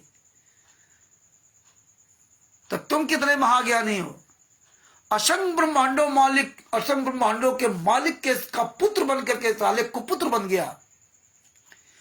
असंख्य ब्रह्मांडों को मालिक को छोड़ करके नरेंद्र मोदी को बाप बना लिया जाकर के ना। अरे नीच कुकर्मी हो, उसको झुका रहा, अपने बाप को नहीं, अपने बाप के आगे नहीं झुका, बाप को झुका दिया शर्म के मारे। बाप के आगे खुद नहीं झुका। वीरेंद्र, मनोज, अंजू मंजू अनारो माई अपने पति परमेश्वर के आगे नहीं झुकी, लेकिन अपने पति परमेश्वर को अनारो माई ने और मंजू, अंजू और वीरेंद्र, मनोज ने अपने बाप का सर नीचा करवा दिया। महेंद्र भगोड़ा दूसरों के तलवे चाटता घूम रहा है, सबके सर पैरों पे सर रख रहा है हरामचोद। अरे ऐसे प्रधानमंत्री को नमस्कार कर रहा है। दूसरे के आगे ये हरामजादे अपना मत्था टेकते हैं केवल पैसों के लिए। अपने बाप के आगे मत्था नहीं टेका इन्होंने। अपने बाप को जब जेल में डाल दिया तो उस फोटो के आगे मत्था टेक रहे हैं और फिर वो वीडियो वायरल करते हैं। झाड़ू ले लेती है मंजू, दिखाती वीडियो डाल रही झाड़ू, लगा बस हो गई। कम से कम नहीं तो 8-8, 10-10 हजार का सूट है वो जो पहन के रहती है। और ज्यादा और महंगा सूट होगा, 15-15, 20-20 हजार रुपए। फिर लेके VVIP झाड़ू, और फिर देखिए जिसमें संगमरमर पत्थर VVIP बना उस पे झाड़ू लगा रही। कैसे ये काम कर रही है? ये है झाड़ू। मतलब जानते हैं कि दुनिया मूर्ख है, हमें देख के तारीफ करेगी। आगे क्या लिखा? जब इसको यह 1 एकड़ जमीन मिली तो इसमें प्रपंच शुरू किया। भक्तों से 11 ज्योति के 45 रुपए दान लेकर यह सिद्ध करने लगा कि कमेटी वालों को माध्यम बनाकर मेरे को मूर्ख बेईमान सिद्ध करता है। कमेटी वाले तो एक ज्योत के 21 रुपए लेते हैं और ज्योत भी नहीं जलाते हैं, सब रुपए स्वयं खा रहे हैं। मैं इस आश्रम में प्रतिदिन जो ज्योत जलाऊंगा प्रत्येक दानकर्ता का नाम ज्योति पात्र में लिखूंगा। प्रतिदिन हलवा। यही काम संजय पवन त्रिविद्युत पवन ठग ने खूब किया था। पवन ठग, कजोड़ और मधु ठगनी बंद हो गया, उनका डिमडिमा ज्योति जलाना सब बंद हो गया। खूब नाटक किया था। प्रत्येक दानकर्ता का नाम ज्योत पात्र पर लिखूंगा। प्रतिदिन हलवा तथा खीर का भोग लगाऊंगा। 56 प्रकार के भोग प्रसाद प्रतिदिन लगाऊंगा, जिसमें काजू बादाम किशमिश मुनखा दाम दाख पिस्ता फल आदि भी सब प्रकार के होंगे। इसको कहते हैं ज्ञान का टोटा, गुरु मूर्ख तथा शिष्य महामूर्ख। भोले तथा दास के ज्ञान को ठीक से ना समझे हुए भक्त प्रभावित हुए कि सही बात है, सब दान हमारे सामने लगेगा। ये विचार कर इसका पाखंडी अज्ञानी संजय को भक्तों ने दिल खोलकर दान देना शुरू किया। इसने वैसा ही करना शुरू कर दिया। प्रत्येक ज्योति पात्र पर नाम लिखकर अखंड ज्योति जलाने लगा। प्रतिदिन हलवा खीर बनाने लगा। ये सब गुरु जी को पता है, लेकिन राष्ट्रीय सभा सेवा समिति के गुंडों के बारे में कुछ नहीं पता। उनके बारे में नहीं लिखेंगे। हाँ, रामपाल दास के सत्संगों को स्पीकर चलाने लगा। सब फोटो भी हमारे रख लिए। भोली संगत उस मूर्ख के जाल में फंस गई। विवेचन कर रहे हैं गुरु जी। क्या विवेचन कर रहे हैं? विवेचन दास का। पहले तो संजय साकट के द्वारा कोई भी दान धर्म क्रिया करवाना भक्तमती को कोई लाभ नहीं देगा, क्योंकि इसको दास ने कोई भी क्रिया करने की आज्ञा नहीं दे रखी है। गुरु के स्थान पर अन्न को दान देना व्यर्थ है। गुरु के स्थान पर अन्न को दान देना व्यर्थ है। रेही की जमीन में बीज डालना, यानी बंजर जमीन में, तब बताइए फिर गुरु तो जेल में है, तो गुरु के स्थान पर इन गुंडों क्यों दान दिया जा रहा? संजय को दान देना गलत, पवन ठग को दान देना, तो इनको क्यों दिया जा रहा? जब गुरु के हाथ में दान देना हो, तो ये हमारे गुरु जी का ये दोगला चित्र कभी नहीं है। राष्ट्रीय सभा सेवा समिति गुंडो, आओ मैदान में बताओ पूरे दुनिया को, पूरे संत रामपाल जी में आशीष मीटिंग करके बताओ ना। आओ सार्वजनिक तौर पर पुस्तकों में चोरों की तरह क्यों लिखते हो? ये पुस्तक तुम्हारे गले की हड्डियां हैं, याद रख लेना। क्यों नहीं आते हो मैदान में? 2014 से 2025 चला, 10 साल हो गया, चोरों की तरह छिपे घूम रहे हो। जूते चल रहे, जूते याद देख रहे हो मेरा वीडियो। पवन टक संजय टक, मैंने राष्ट्रीय सेवा गुंडे महेंद्र बगोड़ा, राम कुमार डाका, राजकपूर, राजेंद्र, पुरुषोत्तम सैनी, विष्णु साहू, दीपक, नरेश, प्रकाश माली, अन्नू दासी, देशराज, साले सुअर की औलाद, बुनेंद्र धर्मा ट्रस्ट के नाम से पैसा खाने वाला, सतलोक आश्रम शामली में लड़कियों के साथ बलात्कार करने वाला, दोगले की औलाद। जूते चलेंगे साले जूते। भगत भाइयों, गुरु के स्थान पर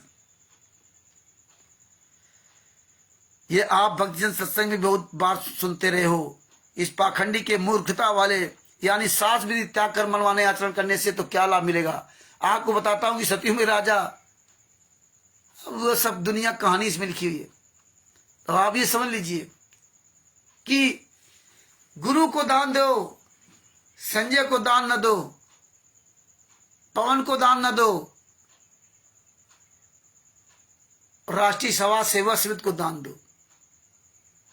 यहां लिखते गुरु को दान दो और यहां कहते राष्ट्रीय सभा सेवा समिति। तो ये सब चीजें भगत भाइयों, दोगलागिरी, इनका परमात्मा खुलासा करवा रखे।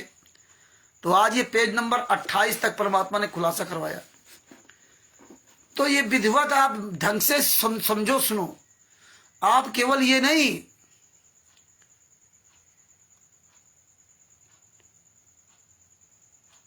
हाँ भगत जी, भगत मत नो एंट्री तो सब जगह होगी।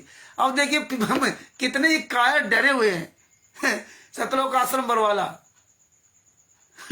उसमें नहीं डालते हैं सतलोक आश्रम धनाना फलाने में, नो एंट्री हो गई ना।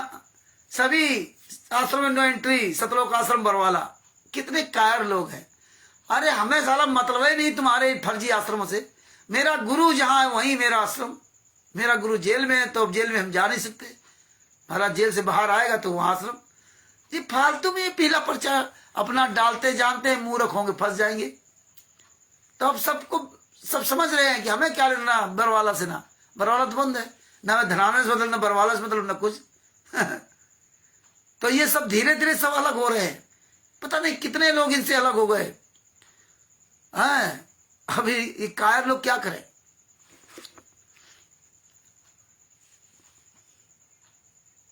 तो भगत भाइयों,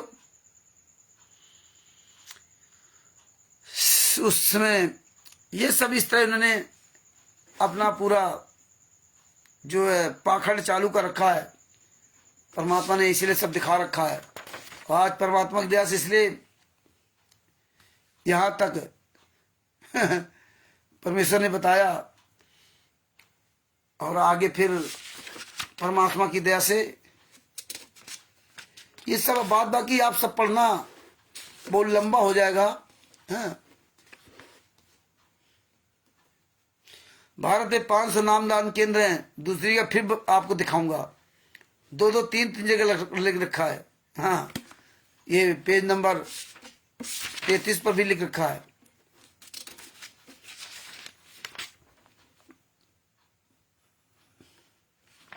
ये सब आपको बहुत बढ़िया परमात्मा ने आगे दया कर रखी है।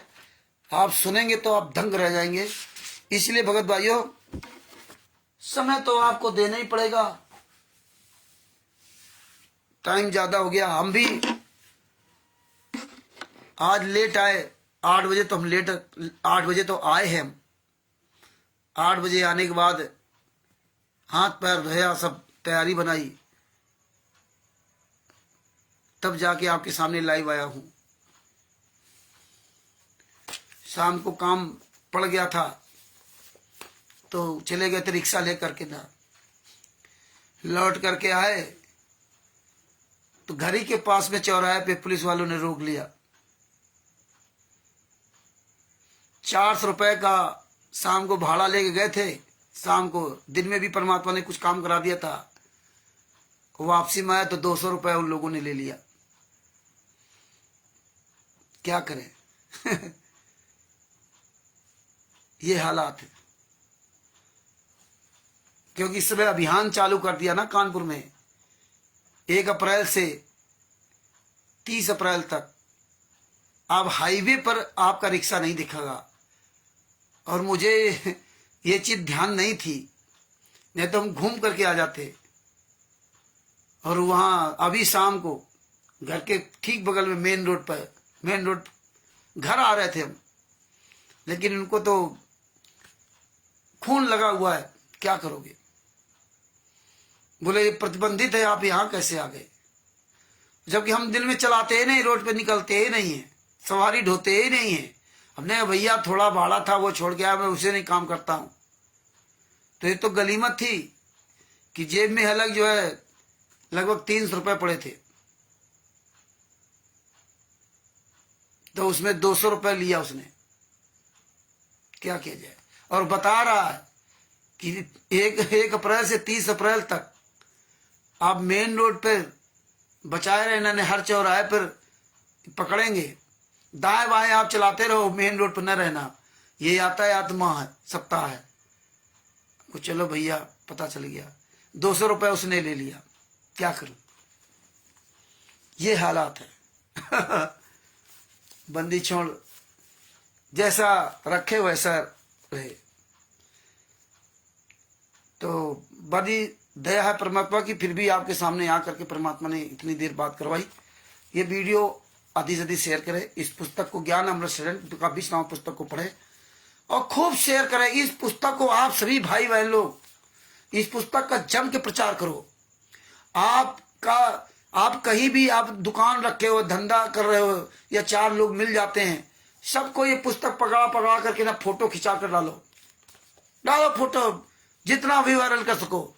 पूरी दुनिया देखे, इतनी फोटो डाल दो, इतनी वीडियो डाल दो, लोग इसको खूब जम करके इसको वायरल कराओ। जितने भी भगत भाई बहन हो, अगर आप बोल नहीं रहे हो, कुछ नहीं कर सकते हो, तो आप अपने घर परिवार, नाते रिश्तेदारों को, घर परिवार में हो, रोज एक फोटो खींचो, सबको पुस्तक पकड़ा दो। ज्ञान अमृत शरण का 20 नाम पुस्तक सबको पकड़ा दो, फोटो खींच के डाल दो। आप ऐसे पकड़ लो, अपनी फोटो खींच दे दो। नाती, लड़का, बच्चा, ओम प्रकाश जी साहब आपसे बताना चाहता हूँ, सबसे कहना चाह रहा हूँ, आप ये काम करना शुरू कर दो। देखो शोभरन दास जी ने ये काम शुरू कर दिया। उनकी दुकान भी है, कहीं भी जाते हैं वो कहते हैं हम तो भैया झोला रखते हैं, उसमें 8-10 पुस्तकें रखता हूं, जिसको लेना होता ले लेता है, और उसको पकड़ाता हूं, वहीं फोटो सबकी खींचता हूं और फोटो वायरल करो। आप सब लोग ये काम करना शुरू कर दो, जितने भी भाई बहन हो। हाँ, रोज फोटो डालो, रोज जहां जाओ वहीं गांव में हो, किसी अपने रिश्तेदार, भाई बहन, बंधु, रोज बनाओ। ये तो काम कर लो, कम से कम इतना ही काम कर लो। ले भैया पकड़ो फोटो, खींच लो उसकी, डाल दो, वायरल करो। ये ज्ञान अमृत सदन का 20वां पुस्तक। ऑटो में जा रहे हो वहां, ये सब पकड़ाओ। इस तरह भगत जी ये वीडियो, स्टिकर, फोटो बना बना डालो जम करके। भगत जी बड़ी दया परमात्मा की, लगे रहो इसमें। सच साहेब बंदी छोड़ सतगुरु संत रामपाल जी महाराज की जय हो। ये एक्टर वगैरह है उनका, उन पर फोटो पकड़ा के फोटो खिंचाओ। बहुत हमने वीडियो स्टिकर डाले थे बना बना करके ना। ये लोग जो फोटो खींचते हैं, इसमें थोड़ा टाइम का अभाव है। नहीं, इन गुंडों की ही जो ज्ञानगंगा जी ने पुस्तक जिनको दे रखी है, उन्हीं को पुस्तक पकड़ा पकड़ा करके वीडियो स्टिकर बना डालो। उन्हीं की जो लड़कियों के जिन्हें ज्ञान का दे रखा, तुम अपने ज्ञान अमृत सदन का 20वां पुस्तक पकड़ा दो, स्टिकर में सब चिपका दो करो। उसी पुस्तक के ऊपर अपनी पुस्तक लगा दिया। जब स्टिकर बनाओ तो जो इनकी लड़कियां डालते ना, बनी बनाई आपको तस्वीरें मिल जाए, आपको खोजने की जरूरत नहीं पड़े, तो उसके हाथ में अपनी पुस्तक पकड़ा दो और बस वायरल कर दो। इन्हीं का जूता इन्हीं के सर पर मारो। तो भगत भाइयों 12-13 अप्रैल 2025 को बिहार के दानापुर में, जो परमात्मा दानापुर रेलवे स्टेशन से मसौड़ी की तरफ जाने वाली बस पर बैठना है। 12-13 अप्रैल को वहां पहुंचना, 12 तारीख को पहुंच जाए और मसौड़ी जाने वाली बस पर बैठना। रामपुर में उतर जाना है।